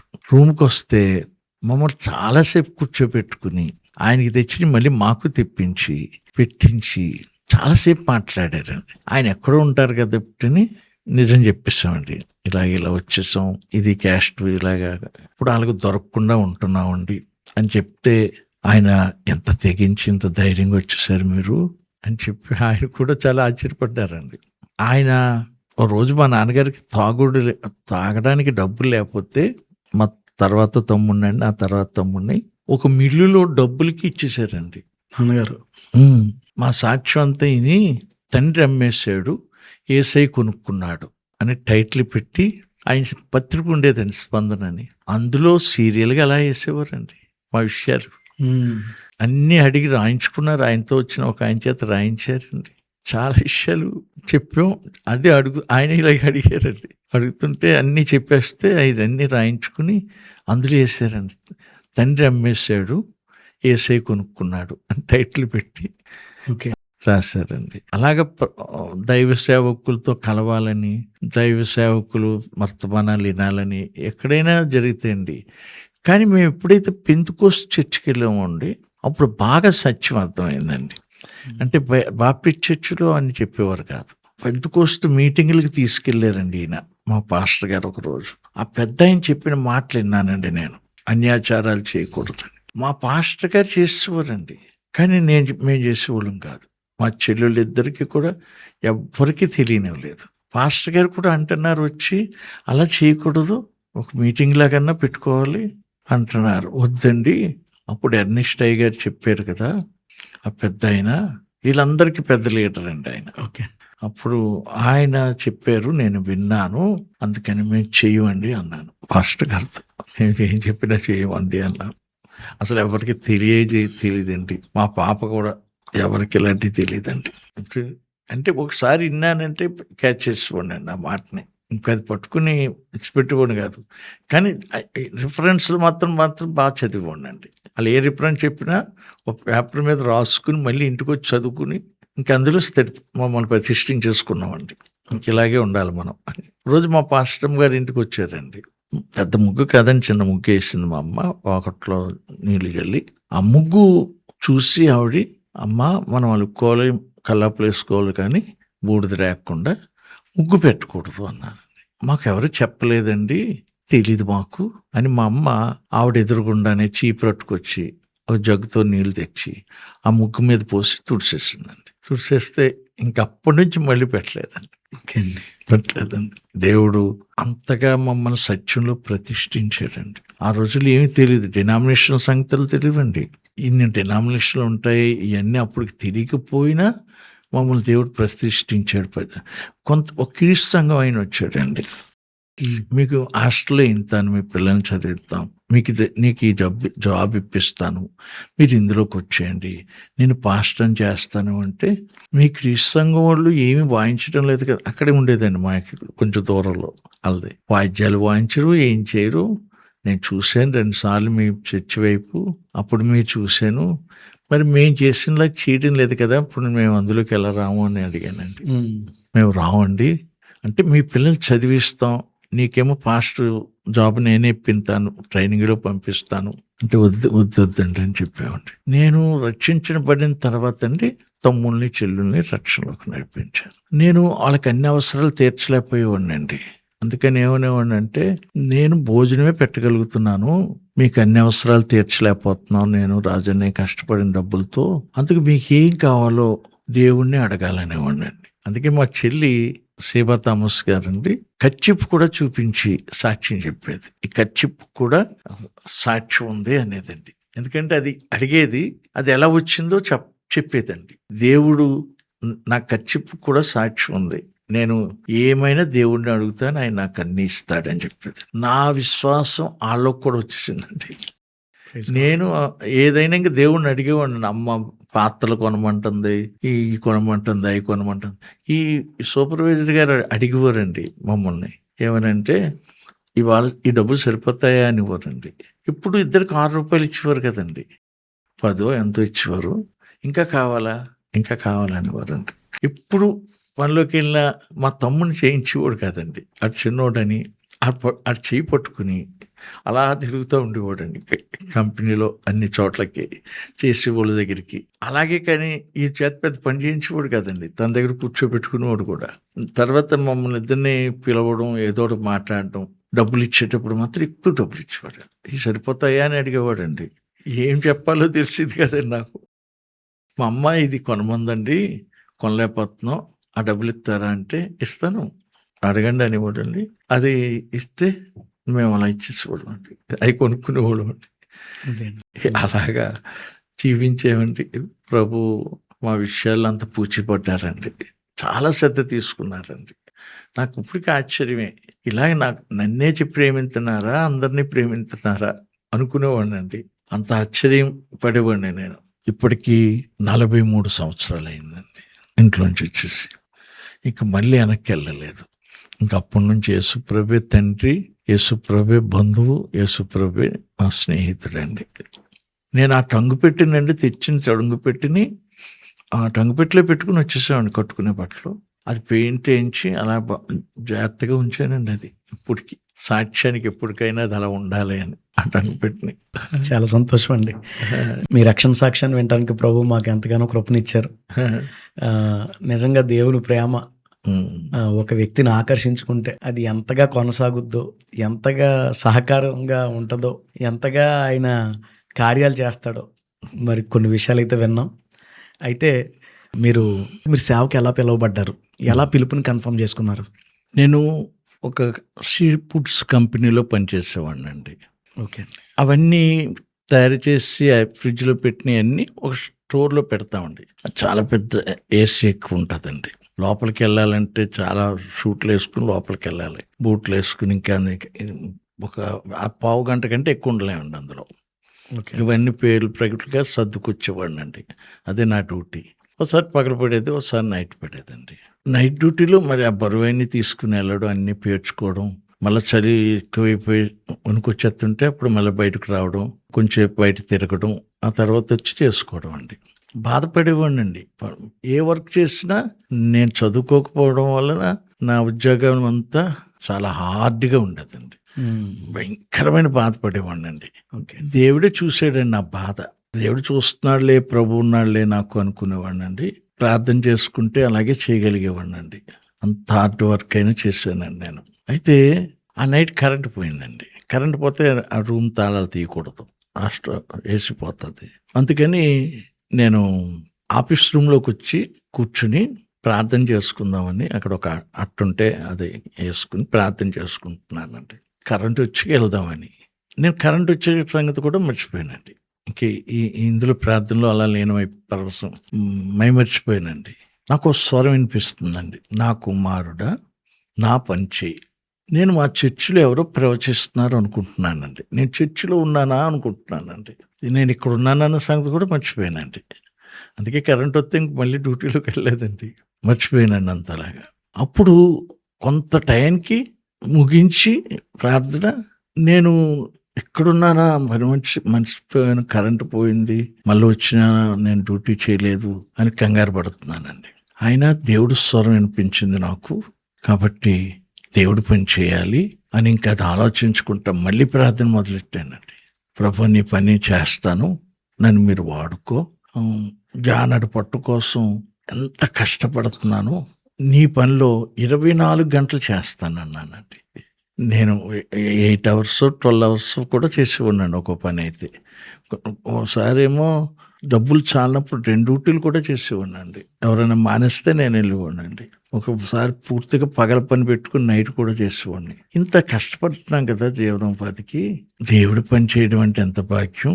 చాలా ఆనందంగా ఇంటికి వచ్చానండి. మా అమ్మకి చెప్పాను. మా అమ్మ అంది, నువ్వు ఒక్కడవే కాదు, మీరు 5 చేయాలందండి. మనల్ని దేవుడు రక్షించాడు, ఆయన రాజ్యానికి మనల్ని వారసులు చేశాడు, ఇంకా మన ప్రతి విషయం ఆయన పూచి తీసుకుంటున్నాడు, కాబట్టి నువ్వు ఇలా చేయాలి, నువ్వు ఒక్కడవే కాదు 5 చేయాలని. అప్పుడు ఏం చేసేవాడిని అంటే పగల డ్యూటీ ఏం చేసుకుని ఈవినింగ్ 5 గంటలకు వచ్చేసి గబగబా రెడీ అయిపోయి మా తమ్ముల్ని చెల్లుల్ని తీసుకుని ఒక్కొక్క సెంటర్లో నిలబడి పాటలు పాడేవాళ్ళం అండి. పాడితే అందరు పోగేవారు. ఇప్పుడున్నంత స్పీడ్ లేరండి. అప్పుడు బళ్ళుంటే ఎవరికో ఉండేదండి, అందరికీ సైకిల్. అప్పుడు సైకిల్ ఆపుకుని కూడా వినివారండి పాటలు, మేము 5 నిలబడి పాడుతుంటాయి. తర్వాత నేను ఏదో ఒక అధ్యాయం బాగా చదివేవాడిని అనుకోండి, అది ధ్యానం చేసేవాడిని, అది గట్టిగా చెప్పేసేవాడినండి. యేసుప్రభు గురించి అలా చెప్పేస్తుండేవాడినండి. తర్వాత నైట్ డ్యూటీ పడినప్పుడు అండి నాకు పగలు ఖాళీ ఉండేదండి. అప్పుడు అనుకునేవాడిని పగలు కూడా సువార్త చేయాలి, చెల్లెళ్ళతోటే కాకుండా నేను వెళ్ళిపోయాని. వీళ్ళు ఉదయం స్కూల్కి వెళ్ళిపోతారండి. చిన్న తమ్ముడు చెల్లి, పెద్ద చెల్లి అమ్మతో ఉంటుందండి. నేను మా తమ్ముడు డ్యూటీకి వెళ్ళేవాళ్ళం. అప్పుడు నేను నా డ్యూటీలో పగల ఖాళీ అయితే రోడ్డు వార్లు ఉంటాయి కదండి, ఎవరికి చేయాలనుకున్నానంటే యేసుప్రభు బేదలకే కదా సువార్త చెప్పడానికి వచ్చారు, అందుకు బేదలకే చెప్పాలి, మనలాంటి బేదాలకే అని చెప్పి ఒక్కొక్క రోడ్ల వారిని కట్టుకుంటారు కదండి, చిన్న చిన్న గుడుసులు, ఆ దగ్గరికి వెళ్ళేవాడిని. మీకు సువార్త చెప్తాననేవాడిని అండి. చెప్తానంటే వాళ్ళు అనేవారు రండి అని. ఆ చిరిగిపోయిన చాప వేసుకుని కూర్చునేవారు, నాకు పేట ఇచ్చేవారండి. నేను కూర్చునేవాడిని. పాటలు పాడితే ఇంకా పాడండి అనేవారు. ఇంకా పాడితే తర్వాత వాక్యం చెప్పేవాడిని. నేను ప్రార్థన చేసి ఎక్కడైనా చర్చికి వెళ్ళండి, మీరు నాతో వస్తానంటే తిమ్మాపురం రావాలి, మరి వస్తారా, మా పాస్టర్ గారు అక్కడ ఉంటారు, చర్చ్ అక్కడ ఉంది, లేకపోతే ఇక్కడ ఏదైనా చర్చికి వెళ్ళండి అని అలా పరిచయం చేసేవాడిని అండి. ఓకే. తర్వాత బస్ స్టాండ్కి రైల్వే స్టేషన్కి వెళ్ళిపోయేవాడిని అండి కాకినాడలో. అక్కడ బిచ్చగాళ్ళు ఉంటారు కదండి, అవునండి, వాళ్ళ దగ్గర ఏమి కూర్చోబెట్టడానికి ఉండదు కదా. నేను ఇప్పుడు అవాయి చెప్పులు వేసుకునేవాడినండి. అవాయి చెప్పులనే వేసుకుని దాని మీద కూర్చొని మఠం వేసుకుని వాళ్ళకు కూడా మీకు సువార్త చెప్తానని చెప్పి, మీరు కానీ యేసుప్రభు ప్రార్థన చేస్తే మీకు మంచి ఆరోగ్యం ఇచ్చేస్తారు, మీకు చాలా మేలు జరుగుతుంది, మేము అనుభవిస్తున్నాం యేసుప్రభుని, ఆయన అన్ని పూచి తీసుకుంటారు, ప్రార్థన చేసుకోండి అని బిచ్చగాళ్ళకి అలా చెప్పేసేవాడినండి. బస్సు ఎక్కాను అనుకోండి, ఏమనేవాడిని కండక్టర్తో, నేను ఒక పాట పాడతానండి అనేవాడిని. అయితే టికెట్లు కొట్టేసాక పాడమనేవాడండి. టికెట్లు అన్నీ కొట్టేసే వరకు ఆ కండక్టర్ వెనకాల పక్కనో లేకపోతే ఈ పక్కనో సీట్ ఉంటే అక్కడే కూర్చునేవాడినండి. ఆయన కూర్చున్నాక అనేవాడినండి, పాడమంటారా అని. పాడండి అనేవాడండి. నేనేం డ్రైవర్ వైపుకి వెళ్ళిపోయి గట్టిగా పాటలు పాడిస్తానండి. యేసుప్రభు వస్తున్నారు, ఈ పాటలే యేసుప్రభు సువార్త మీద ఇవన్నీ ఇంటికాడ ప్రాక్టీస్ అయిపోయి ఎప్పుడు ఇవే పాడుకుంటూ ఉండేవాళ్ళు రోడ్ల మీద వెళ్తే. ఓకే. ఆ రోజు అలా చెప్తే మళ్ళీ వీళ్ళకి బస్సులో వాళ్ళకి సువార్త చెప్పడానికి ఉండదండి, ట్యాక్స్ ఇచ్చేవారండి వీళ్ళు.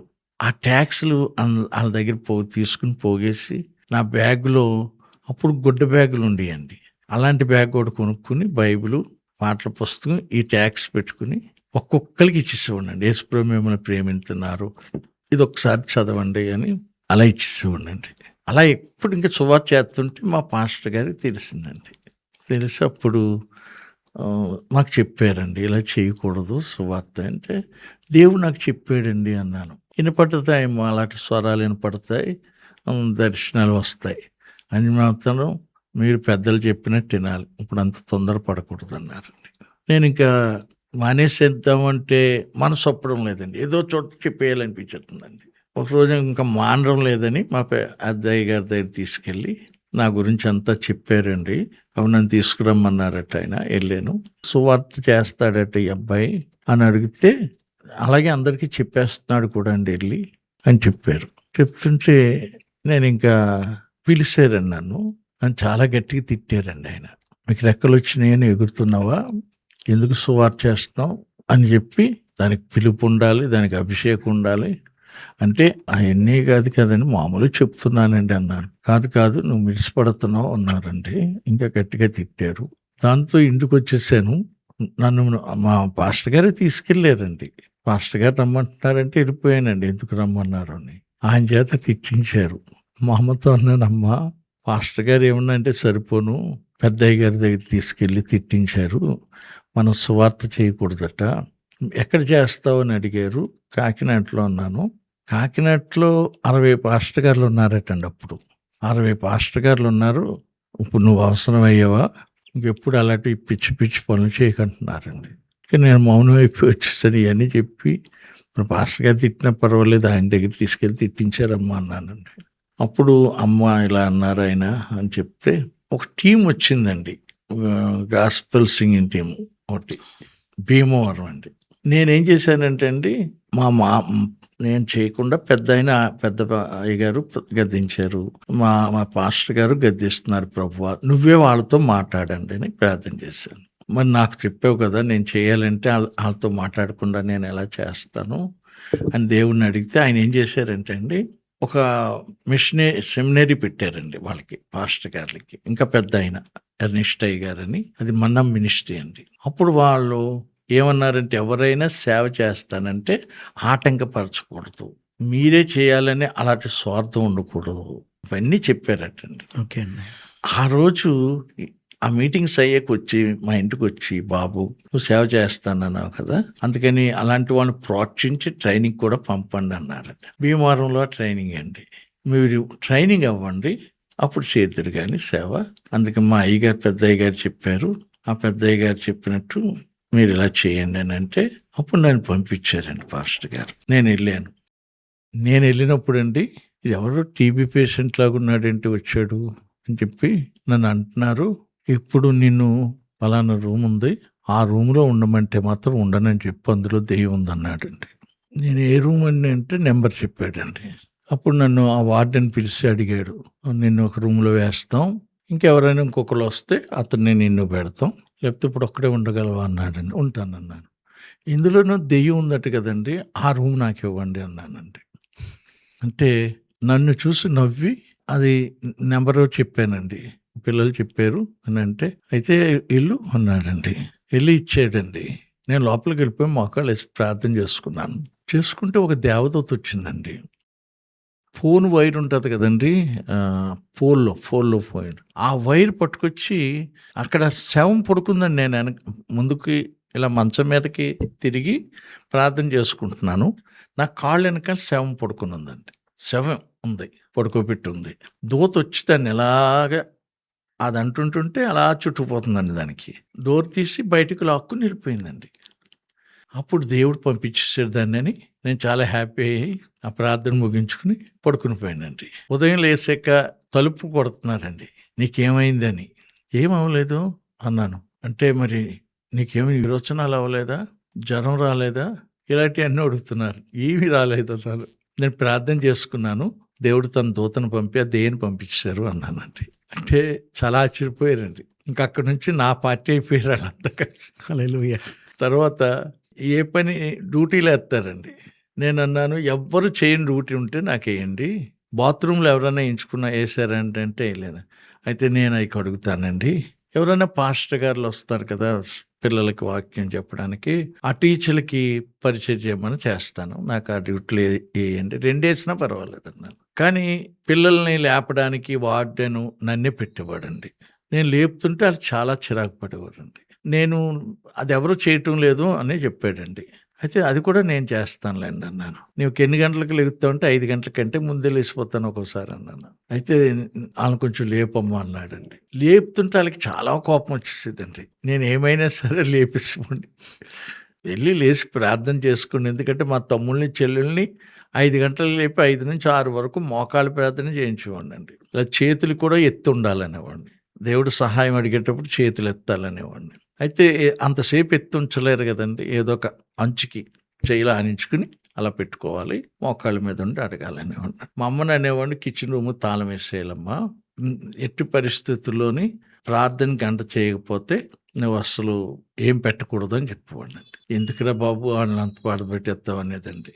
నువ్వు అలాగమ్మ అనకమ్మా, మనం అంత కఠినంగా లేకపోతే భక్తి రాదు ఈ వయసులో, వీళ్ళకి రకరకాల ఆలోచనలు వచ్చేస్తాయి, నా మాట వినమ్మా అని ఉన్నామండి. అన్నయ్య పెట్టొద్దు అంటున్నాడు, అన్నయ్య పెట్టమంటే నేను పెడతాను అనేదండి. అలాగే చెప్పేసేదండి మా అమ్మ కూడా. కానీ నేను అలాగ అక్కడ చేయడంలో అలవాటు ఉంది కాబట్టి వీళ్ళు కఠినంగా లేపితే వీళ్ళందరూ ఖర్చు కట్టి ఏమనేవారంటే నన్ను వార్నింగ్ ఇచ్చేవారు, నేను వెళ్ళి లోపల చంపేసిపోతామనేవారండి. అంత భయంకరంగా మాట్లాడేవారు. ఇక నేను అక్కడ పరిస్థితులు ఇవన్నీ తెలిసిపోయాక ఒక్కొక్కటి ఇంక ఇక్కడ ఉండకూడదని చెప్పి ఆ టైంలో మాకు టీము వచ్చిందండి, ఇంటర్నేషనల్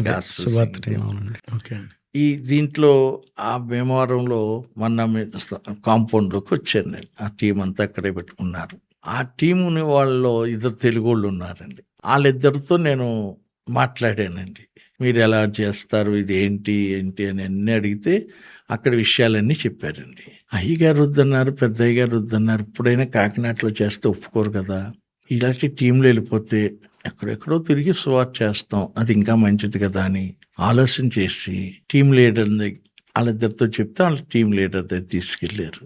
ఈయన వస్తాడటండి అని చెప్తే, ఇక్కడ ఏం చేస్తున్నానంటే ఇలా బైబిల్ ట్రైనింగ్ అవుతున్నానంటే, నా అయితే వచ్చేస్తే మీ తల్లిదండ్రులు సంతకాలు పెట్టాలి, నువ్వేం చదివావో ఆ డిగ్రీ చింపేయాలి, లేకపోతే మాకు అప్పగించేయాలి అని చెప్తే, నేనేం చదువుకోలేదని, నా చదువు ఎలిమెంటరీ స్కూల్తో ఆగిపోయింది, తర్వాత నేను ఇక్కడ ట్రైనింగ్ అవుతున్నాను మానేసి చేస్తాను అన్నాను. మా అమ్మ సంతకం పెడుతుంది, మా నాన్నగారు లేరంటే మా అమ్మని తీసుకొచ్చి సంతకాలు పెట్టించానండి.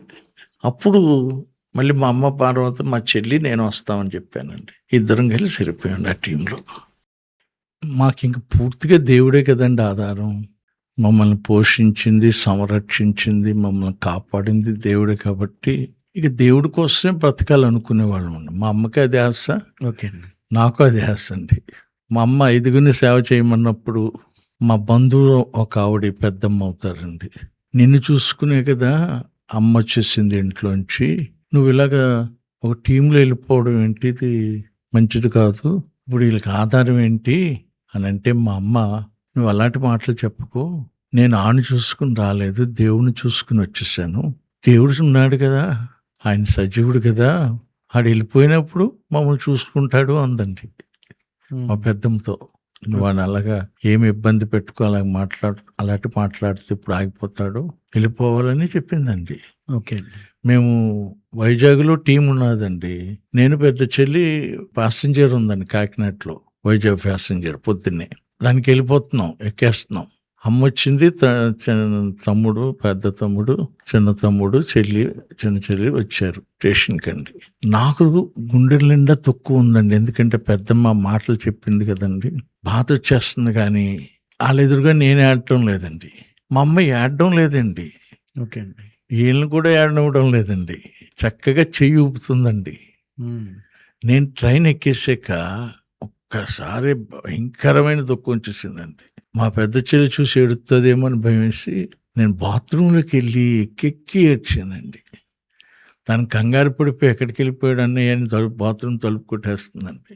ఆ తర్వాత కళ్ళు తుడిసేసుకుని కడిగేసుకుని వస్తే నాకు భయం వేసింది, అన్నయ్య నువ్వు ఏంటి ఎక్కడ కనపడడం లేదు, ఎక్కేవే లేదు అని కంగారు పడిపోతున్నాను నేను అంటుంటే, అప్పుడు నాకు అమ్మాళ్ళని వదిలేసి వచ్చేస్తున్నాం కదా, ఇప్పుడు వాళ్ళు ఎలా జీవిస్తారు అని బాత్రూంలో ప్రార్థన చేసుకుంటున్నాను అని చెప్పానండి. నేను అలాగే ఏడుస్తూనే చెప్పానండి, ప్రభువా నేను వదిలేసి వచ్చేస్తున్నాను, నీకోసమే కదా, కాబట్టి వాళ్ళని నువ్వే చూసుకో అని చెప్పానండి. ఓకే, ఆ తర్వాత మా తమ్ముడికండి ఇంట్లో బోరింగ్ పోయిందండి. ఆ బోరింగ్ బాగు చేయడానికి ఓనర్ గారికి, హౌస్ ఓనర్ గారు చెప్తే పంపలేదు బేగా ఎవరిని. ఓకే, దీనికి తీనే ఎప్పుకున్నాడండి. ఆ వాచర్ ఏదో పోతే అదంతా సాగదీసా తానే పెట్టేసుకున్నాడు, బాగైపోయిందండి. ఆ తర్వాత ఏం చేశాడంటే అండి, ఒక అట్ట మీద బొగ్గుతో రాసి బోరింగులు బాగు చేయబడును అని రాసి పెట్టాడండి. ఓకే అండి. అది ప్రహరీ గోడ కంచండి, అంటే మొక్కలతో వేసిన కంచండి అది. ఓకే ఆ కంచికి తగిలించాడు. ఇంకా ప్రతిరోజు నాగార్జున దాంట్లో జాబ్ అడిగాడటండి వెళ్ళి. ఓకే అండి. ఏం చేస్తావు నువ్వు అని అంటే డ్రైవింగ్ అన్నాడటండి. లైసెన్స్ ఉందా అంటే మీరు నన్ను జాయిన్ చేసుకోండి, లైసెన్స్ మీరు డబ్బులు ఇస్తారు కదా అప్పుడు తెచ్చుకుంటాను అన్నాడట. మా నాన్నగారు కారు షెడ్కి వెళ్ళేవాడండి. అవి ఇవి స్టార్ట్ చేసేయడం, మా నాన్నగారు లేకపోతే కొంచెం దూరం నడిపేయడం, ఇలాంటివన్నీ చేసేవాడండి. ఆ రోజు నన్ను కూడా బండి ఎక్కించుకుని మా నాన్నగారి దగ్గర ఉన్నప్పుడు నాకు వచ్చని చెప్పి ఎక్కించేసుకున్నాక ఆపడం తెలియడం లేదండి. నేను కంగారు పడిపోతున్నానండి. ఓకే. ఆ తర్వాత ఒక పెంట మీదకి ఎక్కించేసి ఆపేయడండి. ఎలాగ డ్రైవింగ్ వచ్చి అన్నాడో తెలియదండి అంత ధైర్యంగా. ఆయన లోపల ఒక ట్రాలీ చూపెట్టి ఇది నడుపు అన్నాడటండి. అక్కడ సామాన్యాలు ఎక్కడికి ఎలా చేర్చాలన్నమాటండి. నడిపితే బాగానే నడుపుతున్నావు, అయితే ఉండిపో అన్నాడటండి. ఆ జాబ్ చేస్తూ సాయంత్రం వచ్చి మళ్ళీ బోరింగ్లు బాగు చేసేవాడండి. నాకు నువ్వు వెళ్ళిపోయాక అన్నయ్య చిన్న అన్నయ్యకి బోరింగ్లు బాగు చేయడం వచ్చేసింది, డ్రైవింగ్ కూడా చేసేస్తున్నాడు, మేము బాగానే ఉన్నాం, నువ్వేం బెంగ పెట్టుకోకని మా చిన్న చెల్లి ఉత్తరం రాసిందండి. అప్పుడు ఫోన్ లేవు కదండి. అవునండి. ఉత్తరం రాసింది. నేను కూడా చాలా ఆనందపడ్డానండి. మా టీంలో ఒక ఇమ్మానియల్ అని ఒక బ్రదర్ వచ్చేవాడండి. ఓకే అండి. నాకు తర్జుమా చేయడానికి వచ్చేవాడండి. అన్నీ అడిగాడండి.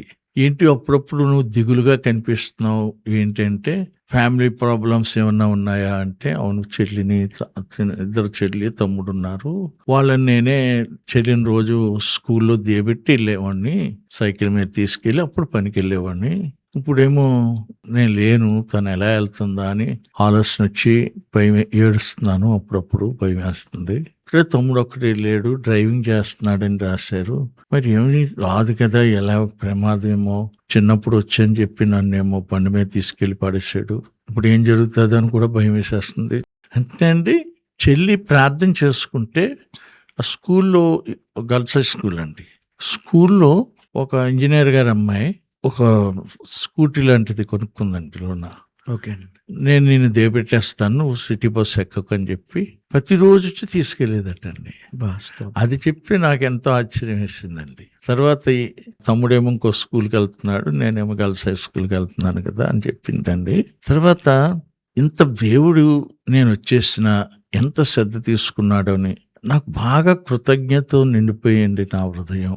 మాకు పిల్లలు పుట్టాక వాళ్ళకు రోజు ఇదే చెప్పేవాడినండి. అలాగే సువార్త చేశానండి దేవుడు పిలుపుని పెట్టి. అక్కడ 2 ఏళ్ళు ఉన్నామండి. నేను ఒక రోజు ప్రార్థన చేసుకుంటున్నానండి. ఆ ప్రార్థన చేసుకున్నప్పుడు దేవుడు ఏమన్నారంటే, ఇంటికి వెళ్ళిపోవాలి నువ్వు అన్నారండి తిరిగి. నేను సంతకాలు ఇక్కడే ఉంటానని పెట్టాను, అది కుదురుతుందా అవుతుందా అని అడిగాను. ప్రభువా నువ్వే చెప్పాలి వాళ్ళతోటి అని చెప్పానండి. నేను మళ్ళీ వెళ్ళి ప్రార్థన చేసుకుని ఉపవాసం ఉండిపోయానండి, అలా పంపాలి అని. సీమ్ లీడర్తో అప్పుడు చెప్పానండి, ఇలా వెళ్ళిపోమంటున్నారు ఆంధ్ర ప్రభు అంటే, నీకు చెప్పారు కదా మాకు చెప్పాలి కదా అన్నారు. నేను ప్రార్థన చేసేవాడినండి. ఒక 3 నెలలు అలా చేశానండి.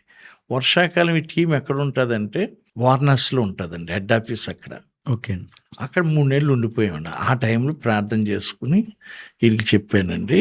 వీళ్ళు చెప్పాక కూడా ప్రార్థన చేశానండి.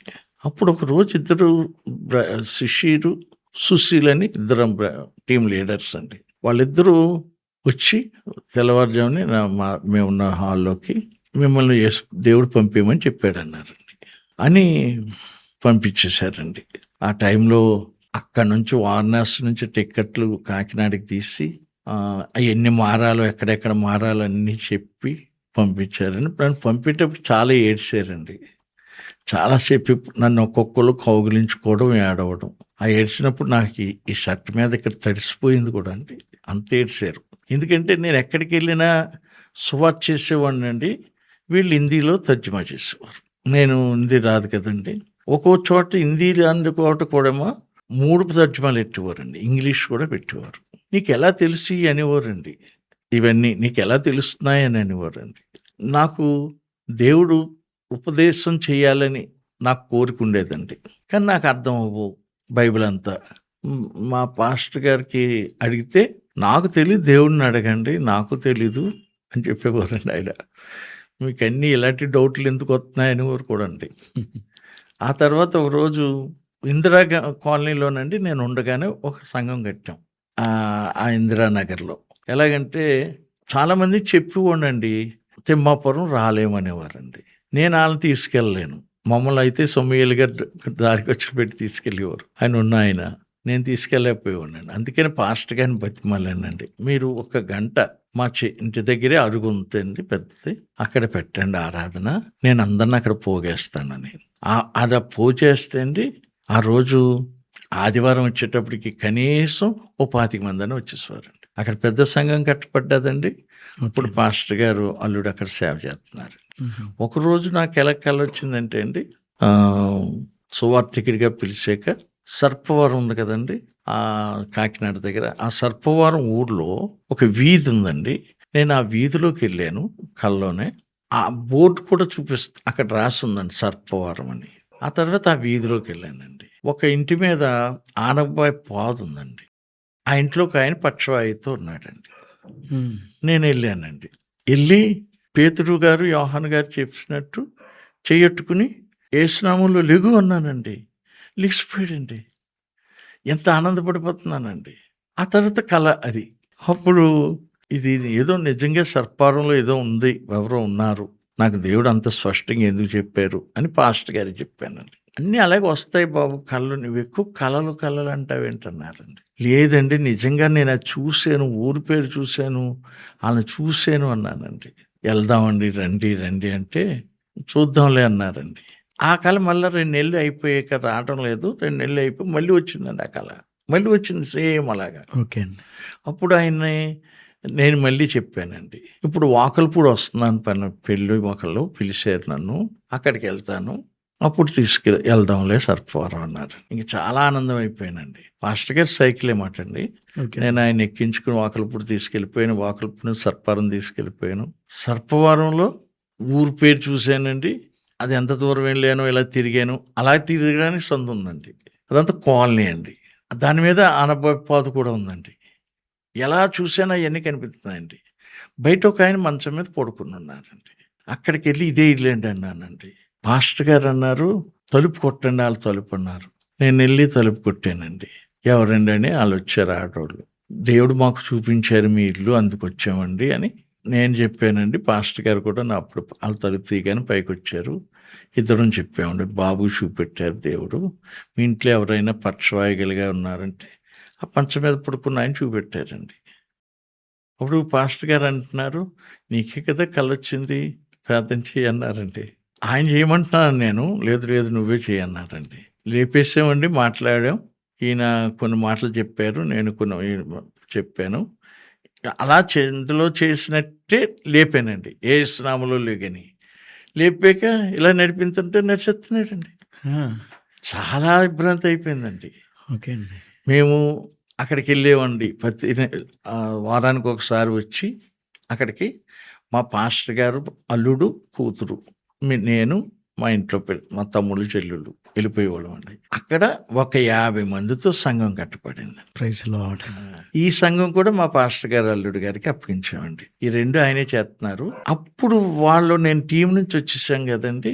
టీం నుంచి వచ్చేసిన తర్వాత బాబు ఎందుకు వచ్చేసారు అని అడిగారండి పాస్టర్ గారు. ఇలా వెళ్ళిపోమన్నారు దేవుడు అన్నానండి. ఎక్కడికి వెళ్ళమన్నారు అన్నారండి. అది ఏం చెప్పలేదండి, ఇంటికి వెళ్ళిపో అన్నారన్నాను. ఆ తర్వాత ఇంకో పాస్టర్ గారు, తెలిసిన పాస్టర్ గారు, ఏంటి బాబు టీంలోనే వెళ్ళిపోయారు కదా గాస్పుల్ టీం అని, మరే ఎందుకు వచ్చేసారు అన్నారండి. దేవుడు మళ్ళీ వెళ్ళిపోమన్నాడండి అన్నాను. అయితే ఇక్కడ భోగాపురం అని ఒక ఊరు ఉంది, ఎవ్వరు పాస్టర్ గారు లేరు, వెళ్ళొచ్చు కదా బాబు మీరు అన్నారండి. అది ఎక్కడికి వెళ్ళాలని దేవుడిని అడుగుతున్నానండి.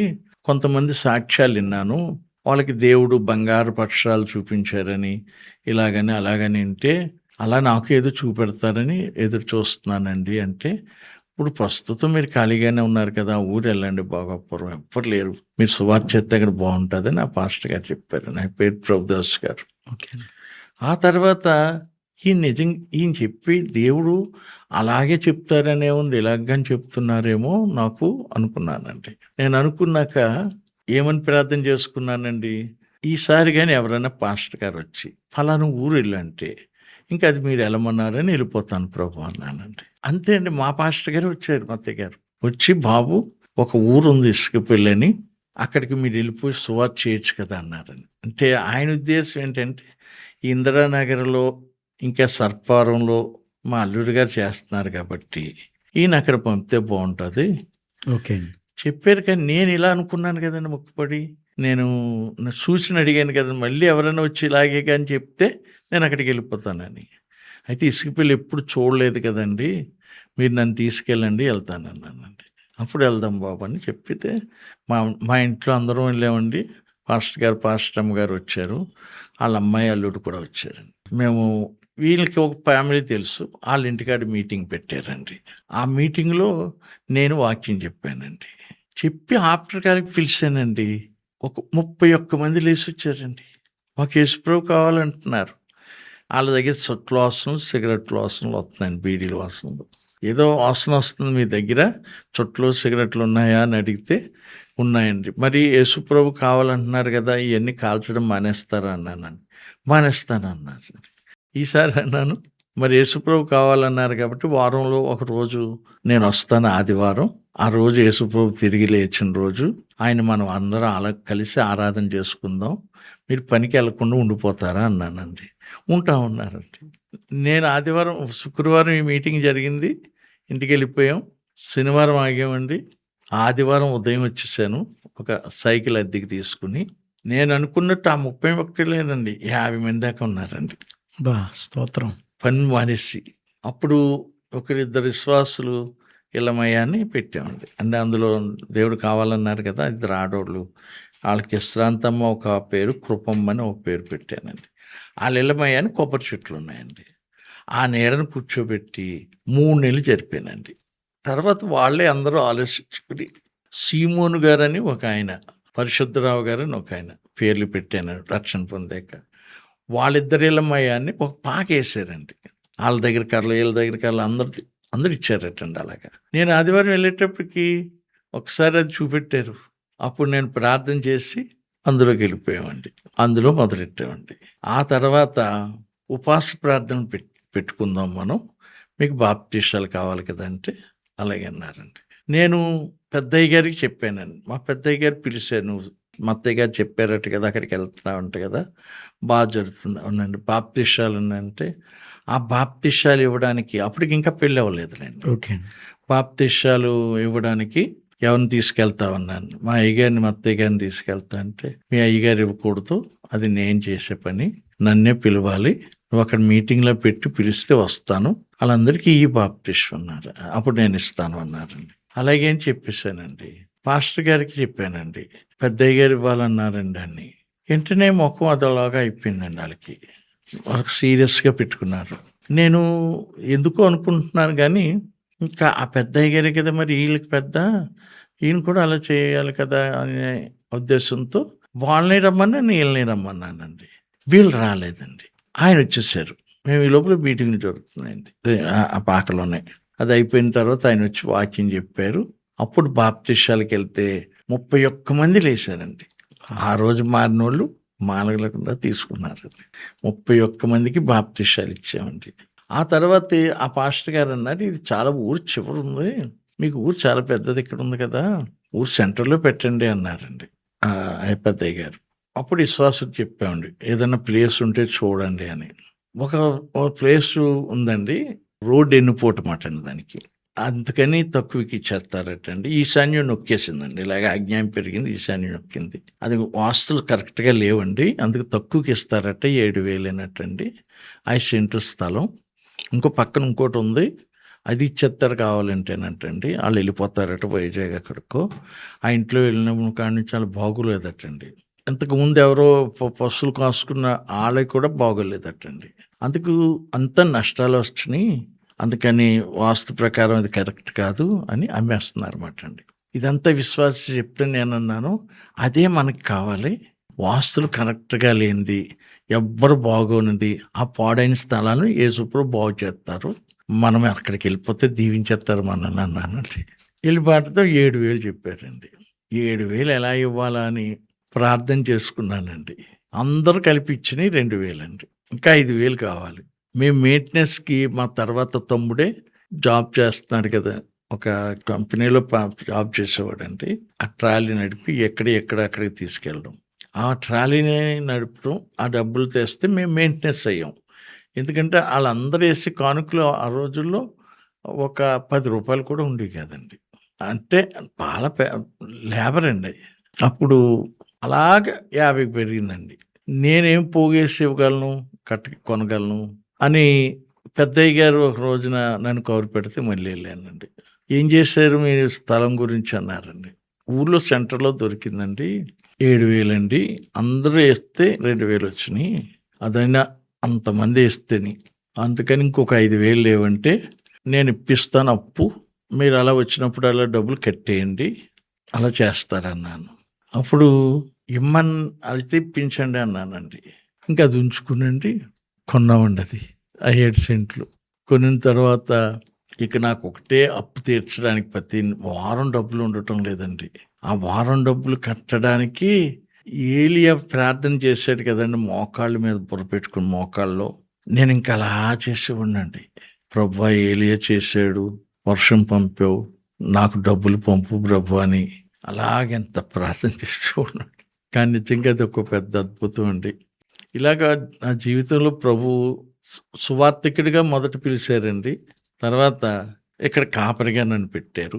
నాకు వాక్యం చదవాలని ఉండేదండి, కానీ చదువుతుంటే కొన్ని అర్థమయ్యి కాదు.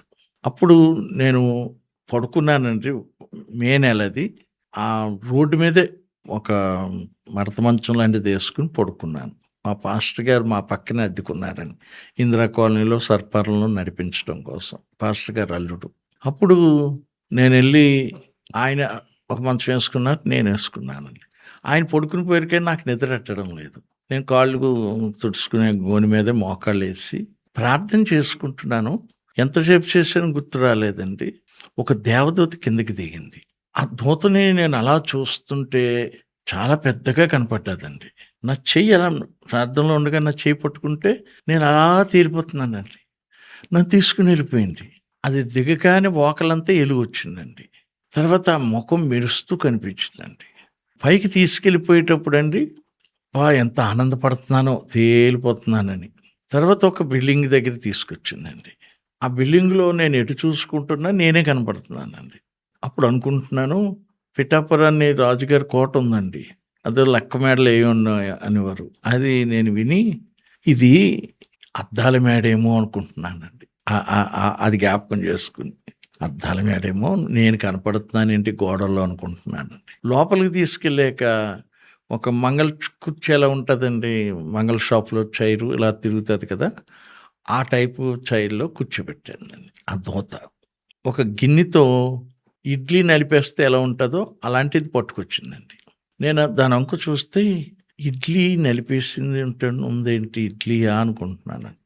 ఆ దూత ఇలా దగ్గరికి చేసి నన్ను నోరు చాపమని పెట్టిందండి. అప్పుడు చల్లగా ఇలా వెళ్ళిపోతుందండి. అప్పుడు నేను అనుకుంటున్నాను, ఇది ఇడ్లీ కాదు, ఇది ఐస్ క్రీము అనుకుంటున్నానండి.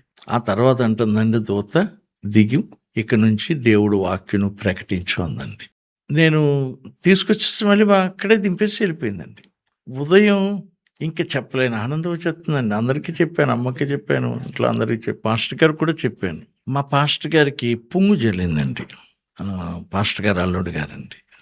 అప్పుడు నేను పాస్టర్ గారిని అడిగాను, ఏరండి ఎలీషా గారు అని అంటే, బాబు ఆయనకి ఏదో జ్వరం వచ్చింది, పొంగు జల్లింది అన్నారు. నేనేమనుకుంటున్నానంటే, అది ఐగుప్తు తెగులు కదా, మనకి అంటకూడదు కదా అనుకుంటున్నానండి.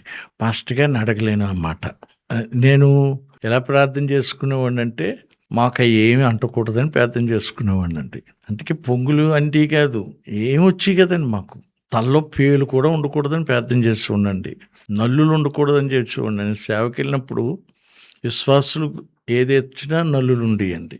బాబోయ్, ఇది ఐగుప్తు తెగులు, మనకు నల్లులు ఉండకూడదు, మీరు ప్రార్థన చేసుకోండి అని నేను కూడా ప్రార్థన చేసేవాడిని. అందరి ఇళ్లలో నల్లులు పోయినాయండి. పేలు ఉండకూడదు. నేను ఎప్పుడైనా వెళ్తే పేలుతో పేలు 2-3 కూర్చుని తీసుకుంటారు కదండి, అలా తీస్తుండేవారు. నేను ఇది కూడా ఐగుప్తు తెగులు, పేలు ఉండకూడదు అనేవాడిని అండి. మా ఇంట్లో ఉండి కదండి, అలా మానిపించానండి నేను అందరి చేత. అది ప్రార్థన చేయండి అనేవాడిని, నేను చేసేవాడిని, పోయండి. ఏంది అలాగనుకుంటున్నాను తెగులని. ఇది మనకు ఉండకూడదు కదా అని నేను పాస్టర్ గారు అల్లుడి గారు ప్రార్థన చేస్తానన్నానండి. చూస్తానని వెళ్ళి చూస్తే బాబు ముట్టుకోకూడదు అన్నారండి. పర్వాలేదండి, నేను ప్రార్థన చేస్తానండి మీకు అంటే చేయండి అన్నారు.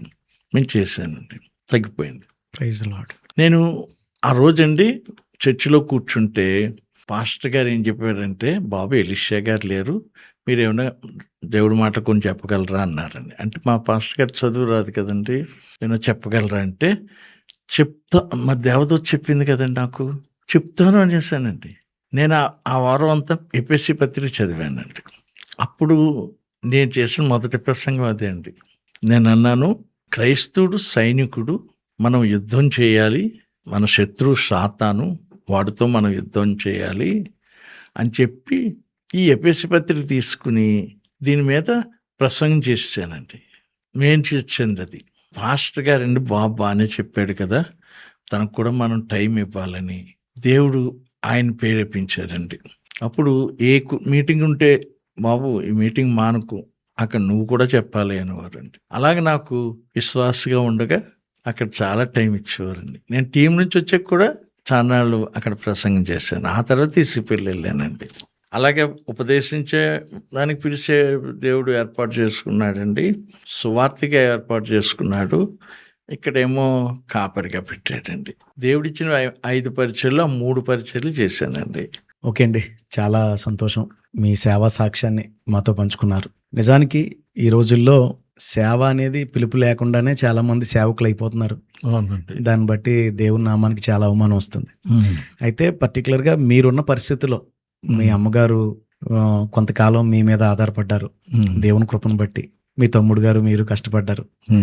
తర్వాత కాలంలో ఉన్నట్టుండి ఒక ఇంటికి ఒక పెద్ద ఆధారంగా ఉన్న మీరు సేవకు వచ్చేస్తానంటే అస్సలు అబ్జెక్షన్ చేయకుండా, మీరు కాదు మీతో పాటు మిగిలిన 4 పిల్లలు కూడా సేవకు రావాలని కోరుకోవడం మాత్రం నిజంగా చాలా ఆదర్శనీయం అండి. అమ్మగారి విషయంలో నేను చాలా ఇన్స్పైర్ అయ్యాను ఆ విషయంలో. నిజంగా నేటి కొత్తగా సేవకు వచ్చే వాళ్ళకి ఇది చాలా అవసరమైన మాటలండి. ఓకే అండి, అయితే మనం మరొక ప్రశ్నలోకి వెళ్దాం. అయితే మీరు ఇంట్లోంచి బయటకు వచ్చానని చెప్పారు కదా, మరి మీ పెళ్ళి అలాగే మీ తమ్ముళ్ళ చెల్లెలు వివాహాలు ఎలా జరిగినాయండి? అది పెద్ద సాక్ష్యం అండి. ఓకే అండి. మా పెద్ద చెల్లి కోసం నేను ఒక ఇంటర్నేషనల్ గాస్పెల్ సింగింగ్ టీంలో మేము ఒక టీంలో వెళ్ళిపోయామండి. నేను మా అమ్మకి ఇక్కడ తమ్ముడు ఒక్కడే చూసుకోవాలి కదా, దీనికి ఎందుకు భారం, వాళ్ళకి భారం అవ్వకుండా అని నాకు కూడా తను తీసుకెళ్ళిపోయాను ఆ టీంలోకి. మేము వెళ్ళిపోయినప్పుడు ప్రార్థన ఎలా చేసేవాడిని అంటే, దీన్ని అందరూ చూస్తున్నారు, నాకేమో ఏదో బాధగా అనిపించింది. ఏంటి తను వెళ్ళినంటుంటే వీళ్ళందరూ చూస్తున్నారు మనుషులు అని. రోజు మేము ప్రయాణం చేసే బస్సు ఒకటి ఉందండి, ఆ బస్సులోకి నైట్ వెళ్ళిపోయి చాలాసేపు ప్రార్థన చేసేవాడినండి. ఎలాగైనా సంబంధం చూడండి ప్రభువా మా చెల్లికని. అప్పుడు మా టీంలో నాతో పాటు వైజాగ్ నుంచి ఒక బ్రదర్ ఉన్నాడండి, రవిశాస్త్రి ఆయన పేరు. ఆయన చూపించారండి దేవుడు. ఆయన ఏం చేశారంటే టీంలో అబ్బాయి అండి. నేను అడిగితే ఎలా ఉంటుంది, నాకు ఏం చూపెడుతున్నారేంటి దేవుడు అని చెప్పి నేను ప్రార్థన చేసుకున్నానండి. ఈయన నన్ను ఏం చేసేవాడంటే వెళ్ళినప్పుడల్లా టీంలో నన్ను బాగా ప్రేమించేవాడండి. నా బడి ఆయన కాదు, వేరే ఇంకో అబ్బాయి అండి. కానీ ఈయన మాత్రం నీకు పుట్టినరోజుకి బట్టలు లేవా అంటే, ఎవరు పంపలేదా మీ మమ్మీ డాడీ అంటే, నేను నవ్వి ఏం పంపలేదు అన్నానండి.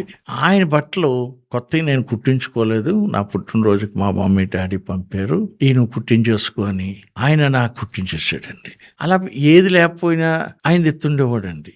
నన్ను చాలా ఇష్టపడేవాడండి. నన్ను ఎప్పుడు ఏమనిపించేవాడంటే సుధాకర్ సుప్రీం అనేవాడండి. రూమ్లోకి వచ్చి చాలా ప్రేమించేవాడండి. నేను అందుకుగా నాకు ఈ కళ వచ్చిందా తినక చేయమని అని ఒక 3 రోజులు ఉపవాసం ఉండిపోయానండి. ప్రభువా నాకు కన్ఫర్మ్ బాగా చేయండి, లేకపోతే నేను సిగ్గుపడాలి అడిగితే అని. అయితే మళ్ళీ చూపించారండి ప్రభు. అప్పుడు నేను ప్రార్థన చేసుకున్నానండి. ఆయన దగ్గరికి వెళ్ళాను, మీకు సత్యం చెప్తున్నాను, బాగా కన్ఫర్మ్ అయ్యాక చెప్తున్నాను, మా చెల్లి పెళ్లి కోసం ప్రార్థన చేస్తున్నాను, మిమ్మల్ని చూపెట్టారు అన్నానండి. అప్పుడు ఆయన బ్రదరు అని గట్టి కౌగిలించుకుని అన్నాడండి ఆయన, నేను అప్పుడే 2 నెలల నుంచి ప్రార్థన చేస్తున్నాను నా మ్యారేజ్ కోసం, అందుకని దేవుడే మీకు చూపెట్టాడు, మా మమ్మీ డాడీ దగ్గరికి మిమ్మల్ని తీసుకెళ్తాను, మాట్లాడదాం అన్నాడండి. అప్పుడు నన్ను వైజాగ్ తీసుకెళ్ళారు. వాళ్ళ ఇంటికి వెళ్ళాను. వాళ్ళ నాన్నగారు ఎయిర్పోర్ట్లో జాబ్ అండి. వాళ్ళ అమ్మగారు ఏమో సెయింట్ జేమ్స్ చర్చిలో, ఆ చర్చిలో స్కూల్ ఉంటుంది. ఆ స్కూల్లో టీచరు, హిందీ టీచర్ ఆవిడ. ఓకే. ఈ టీంలో తిరిగి ఉండేవాడు. అప్పుడు వాళ్ళ నాన్నకి అమ్మకి పరిచయం చేశాడు. ఈయన మా టీంలో బ్రదరు, ఈయనకు ఒక చెల్లి ఉంది, అందుకని వీడికి నాకు చేయమని దర్శనం వచ్చిందంటే వాళ్ళు ఎంతో ఇష్టపడిపోయారండి. నేను చూడలేదు, ఏమీ చేయలేదండి. ఓ పాస్టర్ గారి చెల్లి మాకు ఇస్తానంటే మాకు ఇంకెంతకంటే ఆనందం ఏంటండి. అలాగే చేసుకుందాం ఉంటుందండి ఆవిడ. అలాగే వెంటనే ఒప్పుకున్నారండి వాళ్ళ అమ్మ నాన్న. ఇంకేమి మీ విషయాలు ఏంటని కూడా అడగటం లేదండి. ఆ తర్వాత ఈయన మంగళసూత్రం కట్టాలి ఇవన్నీ చెప్తున్నాడండి. అస్సలు వస్తువులే పెట్టుకోము మేము, మంగళసూత్రం కట్టడం ఏంటి, ఇది నాకు దేవుడు కరెక్ట్గా చెప్పలేదేమో అనుకుంటున్నానండి. అనుకుని బ్యాక్ అయిపోదామండి అన్నానండి. ఏ అంటున్నాడండి అంటే, మరి మంగళసూత్రాలకి వస్తువులు పెట్టుకోం కదా మేము, మంగళసూత్రం కట్టడం ఏంటంటే వాళ్ళు కట్టుతారు మా వాళ్ళందరూ, మా వదినకి అలాగే కట్టారు, మా అక్కలకు కూడా కట్టారు మా బావలు, అందుకే మా అమ్మగారు అలా చెప్పారు అంటే వద్దులే మానేస్తాను అన్నానండి. ఈయన బతిమలాడేసాడండి. అప్పుడు ఇంటికి వచ్చి నేను మా అమ్మ నాన్నతో చెప్పాను అంటే అప్పుడు వాళ్ళు ఓకే అన్నారు. ఇంకెక్కడ వద్దు అక్కడే పెట్టుకోమన్నారు అన్నారండి. ఇక్కడ పెట్టుకోవడానికి ఇష్టపడ్డారండి. అప్పుడు మా పాస్టర్ గారికి చెప్పాను, ఇలాగా చేసుకుంటారటండి. వాళ్ళే అన్ని డబ్బులు తెచ్చండి మాకు అందరికీ బట్టలు కొని ఇక్కడే చేసుకున్నారండి. అలా తీసుకెళ్ళారు. ఆడపిల్లలు పెళ్లి చేయాలని చాలా కష్టం కదండి. ఒక పైసా కట్నం లేదు, కనీసం ఒక కంచం లేదు, మంచం లేదు, అన్నీ ఇంకా వాళ్ళే కొనుక్కున్నారు.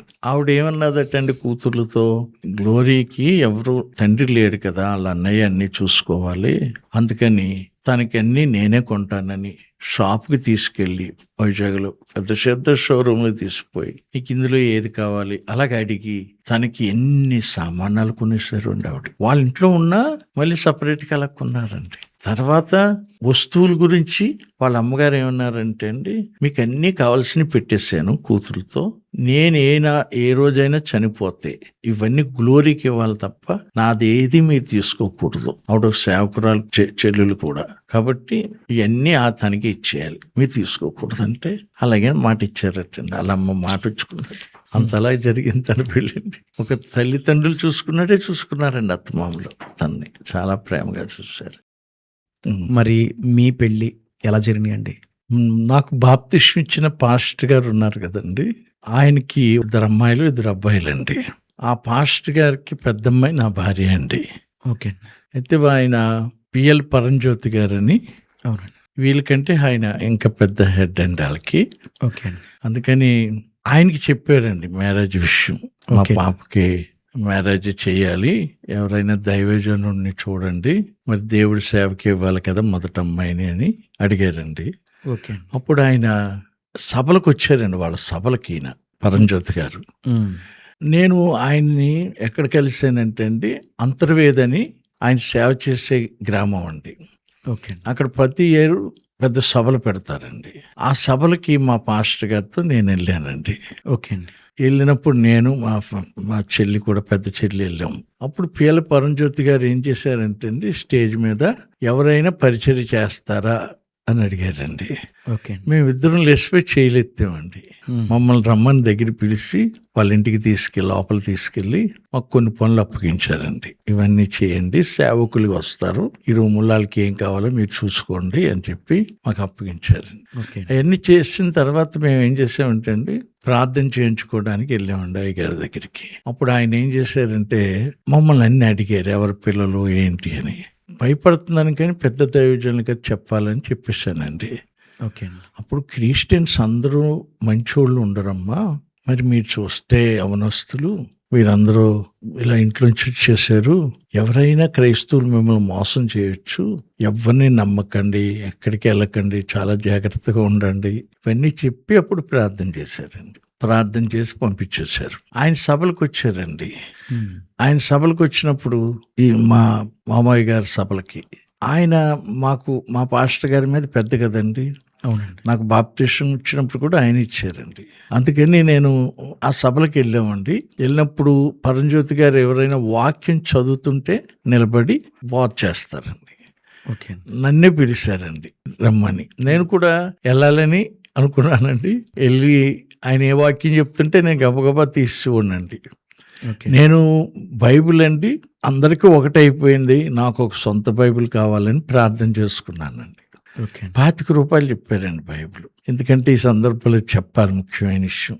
నేను అంత డబ్బులు పెట్టి కొనుక్కోలేక అప్పుడు ₹25 కానీ నేను ప్రార్థన చేసుకుంటున్నాను. ఒక అబ్బాయితో ఇలా చెప్పాను. అప్పుడు అతను అన్నాడు, ఇక్కడ చర్చ్ ఆఫ్ క్రైస్ట్ వాళ్ళు అని ఉన్నారు, వాళ్ళ హాస్టల్ ఉంది, వాళ్ళ పిల్లలకి ప్రతి సంవత్సరం ఒక బైబిల్ ఇస్తారు, అప్పుడు పాతది అమ్మేస్తారు, ఆ సెకండ్ హ్యాండ్లో తక్కువకి వస్తారు అన్నాడు. నేను వెళ్ళి అడిగితే 12.5 చెప్పారు. నేను చర్చిలో సాక్ష్యం ఇచ్చానండి, బైబిల్ కొనుక్కోవాలనుకుంటున్నాను, పెద్ద డబ్బులు లేవు నా దగ్గర, ₹25, అందుకని సెకండ్ హ్యాండ్లో తీసుకుంటున్నాను, 12.5 అండి, మీరు అందరూ ప్రార్థన చేయండి, ఆ 12.5 సమకూడితే అప్పుడు నేను కొనుక్కుంటాను అని సాక్ష్యం చెప్పానండి. అందులో ఒక ఆవిడ కృపమ్మ గారని, బాబు మీరు కొనుక్కుంటానన్నారు కదా, అయితే ఈ ₹5 తీసుకోండి అని చర్చ అయిపోయాక నా దగ్గరకు వచ్చి ఇచ్చిందండి ఆవిడ. ఓకే అండి. ఇంకొక ఆవిడ ₹2 ఇచ్చారండి. నేను ₹5 పోగేసి ఈ ₹12 పట్టుకుని వెళ్ళాను. వెళ్తే అబ్బాయి 12.5 ఇచ్చే వరకు ఒప్పుకోవడం లేదండి. నా దగ్గర ₹10 తేలేదు. నేను ₹10 కదా వదిలేస్తారు అనుకున్నాను, నేను 12 తెచ్చుకున్నానమ్మా అని అంటే, అయితే ఇవ్వనండి వచ్చి తీసుకుని రండి అంటున్నాడు. చాలా బతిమిలాడానండి. ఆ తర్వాత ఇచ్చేసాడు. నేను మళ్ళీ వెళ్ళి తేవడం, ఇక్కడికి రావడం కొంచెం లేట్ అయిపోతాను అని చెప్తే అప్పుడు ఇచ్చాడు. ఇక ఆ బైబిల్ దొరికేకండి నేను ఎంత గట్టిగా కౌగులింగ్ చేసుకుని ఉన్నాను. అయితే సెకండ్ హ్యాండ్ అవడం వలన మాస్టర్ గారు చర్చిలో వాక్యం చెప్పినప్పుడు త్వరగా తీలేకపోయానండి. అంటే అంటుకుపోయేవి పేపర్లు. అప్పుడు పూతికి చీపిర్లు అని ఉండేవండి. అవునండి. ఆ చీపిరి పుల్లలు తీసుకుని ఇంతంత ముక్కలు చేసుకుని పుస్తకానికి ఒక పుల్ల పెట్టుకున్నానండి. ఆ పుస్తకంలో కనగానే వచ్చేది ఆ పుల్ల ఉంటే, ఆ పుస్తకంలో ఏ అధ్యయనం చేశారో అప్పుడు గబగబా తీసి చదివిపోండి. అది అలాగే నాకు చర్చిలో అలవాటు అయిందేమో అండి. ఈయన దగ్గరికి కూడా ప్రమాణంగానే పరిగెత్తుకెళ్ళాను. ఓకే. ఆయన చెప్తున్నారు, నేను తీస్తున్నాను, పరంజ్యోతి గారు చెప్తుంటే. అప్పుడు లాస్ట్లో మాకు ప్రార్థన చేశారు, మా అమ్మని అందరినీ పరిచయం చేశానండి. మేము ఇలా వచ్చేస్తామ్మా, మీరు పిల్లలు చూస్తే అందరూ యవనస్తులు, మీరు చాలా జాగ్రత్తగా ఉండాలి, అందరూ క్రైస్తవులు నమ్మకూడదు, చాలా మోసం చేసేవాళ్ళు ఉన్నారు, ఇవన్నీ చెప్పి మా అమ్మకు కూడా అలా చెప్పి ప్రార్థన చేశారండి. మేము ఇంటికి వెళ్ళిపోయాం. ఆయన భోజనానికి వెళ్ళాక మా మావయ్య గారు అడిగారటండి, ఆయన పేరు యశ్రత్నం గారండి, ఇలాగ అమ్మాయిని సేవకి ఇవ్వాలి కదా, మొదటి అమ్మాయిని దేవుడి సేవకి, అందుకు ఎవరైనా సేవకులను చూడండి అని. ఇందాక బైబిల్ చదివాడు కదా నా దగ్గర నిలవబడి, ఆ అబ్బాయికి చేయండి మీ అమ్మాయిని అన్నారు. ఆ మాట చెప్పే ముందు కూడా అన్నారట, నువ్వు నా మాట వింటావా అని అడిగారటండి. నేను మాకు మొదట దేవుడండి, తర్వాత మీరేనండి మాకు దైవ సేవకులని, మీరే తప్పకుండా వింటానన్నారటండి. అయితే నేను చెప్పినట్టు అలా చేయన్నారట. అంటే అప్పుడు ఇంకెంటనే అలాగే అనలేదు ఇలాగే అనలేదు, మౌనంగా ఉండిపోయారటండి. మళ్ళీ వాళ్ళ భార్యకి చెప్పారు. ఈయనకు కూడా ఏమని చెప్పారటండి, వాళ్ళు ఎవరో ఎక్కడో తెలియదండి, వచ్చేసారు బయటికి, వాళ్ళని ఏమన్నా అడిగినప్పుడు ఏం చెప్పరు వాళ్ళ విషయాలు. మా తిమ్మాపురంలో మా అత్తయ్య గారు చర్చికి వెళ్తారు, నేను అక్కడికి వెళ్తాను ప్రతి నెల, నేనే అబ్బాయి బాప్టిస్ట్ ఇచ్చాను, ప్రభు బలు ఇస్తుంటాం వెళ్ళి నెలకోసారి అని చెప్తే, కాదు నువ్వు ఆలోచించు, నువ్వు ఆయనకి చేయకపోతే నాకు చెప్పే, ఒక 2 వారాల్లో నేను ఆయన చూస్తాను, ఇంకో సంబంధం చూస్తాను, నువ్వు చేసుకుంటానంటే నాకు చెప్పు అన్నారు. మళ్ళీ ఇంకోటి అన్నారటండి, నువ్వు ఇంట్లోంచి వచ్చేసావు, వాళ్ళు అలాగే వచ్చేసారు, అప్పుడు నువ్వెంత దీవించబడ్డావు, నేను అలాగే ఒంటరిగా అయిపోయాను, తర్వాత దేవుడు నన్ను ఎంతగా దీవించాడు, తను కూడా అలాగే దీవిస్తాడు, నువ్వు నా మాట నమ్మి చెయ్యన్నారటండి. మళ్ళీ లాస్ట్గా చెప్పేసాక వెళ్ళిపోయారు. ఆయన భార్యకి చెప్తే ఆయన భార్య ఒప్పుకోలేదండి. మా అత్తగారు, వాళ్ళేంటి పేదోళ్ళు కదా, వాళ్ళకి అతనికి 2 తమ్ముళ్ళు 2 చెల్లుళ్ళు ఉన్నారు, వాళ్ళంతా భారం అతని మీదే ఉంది, మీరేంటండి ఇలా చేసేస్తానంటున్నారు అంటారులే, పెద్దోళ్ళు చెప్తారు కానీ మనం ఆలోచించాలి కదా, అమ్మాయి వెళ్ళి అక్కడేం సుఖపడదు, చాలా శ్రమ పడాలి అని చెప్పారటండి. చెప్తే ఈయన ప్రార్థన చేసుకున్నారటండి. అప్పుడు కల్లో నాకు చాలా ఆస్తున్నట్టు దేవుడు చూపించాడటండి. ఆ దర్శనాన్ని పట్టుకుని ఒక రోజుని మా ఇంటికి వచ్చేసారండి. ఓకే. అప్పుడు మేము సేవ చేస్తున్నామండి ఇసుకపల్లిలో. ఆ ఇసుకపల్లిలో సేవ చేయడం వల్ల అక్కడ ఇల్లు లేవండి అద్దెకి తీసుకోవడానికి. పిఠాపురంలో ఒక ఇల్లు అద్దెకి తీసుకుని అక్కడ ఉంటూ సేవ చేస్తున్నామండి. మా అత్తయ్య గారిని అడిగారటండి, మా పాస్టర్ గారిని ఎక్కడ ఉంటున్నారని. పిఠాపురంలో ఉంటున్నారని అంటే అప్పుడు ఆ అడ్రస్ పట్టుకుని వచ్చారండి. ఓకే అండి. మేము ఆయన పెద్దయ్య గారు అనేవాళ్ళం అండి. అయ్యో పెద్దయ్య గారు వచ్చారని నేను అమ్మను పిలిచి, అమ్మ పెద్దయ్య గారు వచ్చారు అని అంటే, ఎందుకు వచ్చారండి అంటున్నామండి. అంటే ఆయన అంటున్నారు, మీరు ఇక్కడ ఉన్నారని తెలిసి ఇలాగ వెళ్తా వచ్చాను, చూద్దామని అన్నారండి. మాకు చైర్స్ కూడా లేవండి. హౌస్ ఓనర్ గారిని అడిగి ఆ చైర్ వేసి అప్పుడు మేమేమో కింద కూర్చున్నామండి.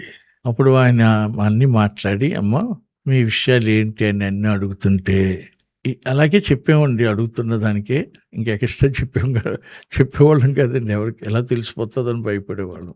ఆ రోజు అన్నీ అడిగి, మీకు ఏమైనా ఆస్తులు ఉన్నాయా అన్నారండి.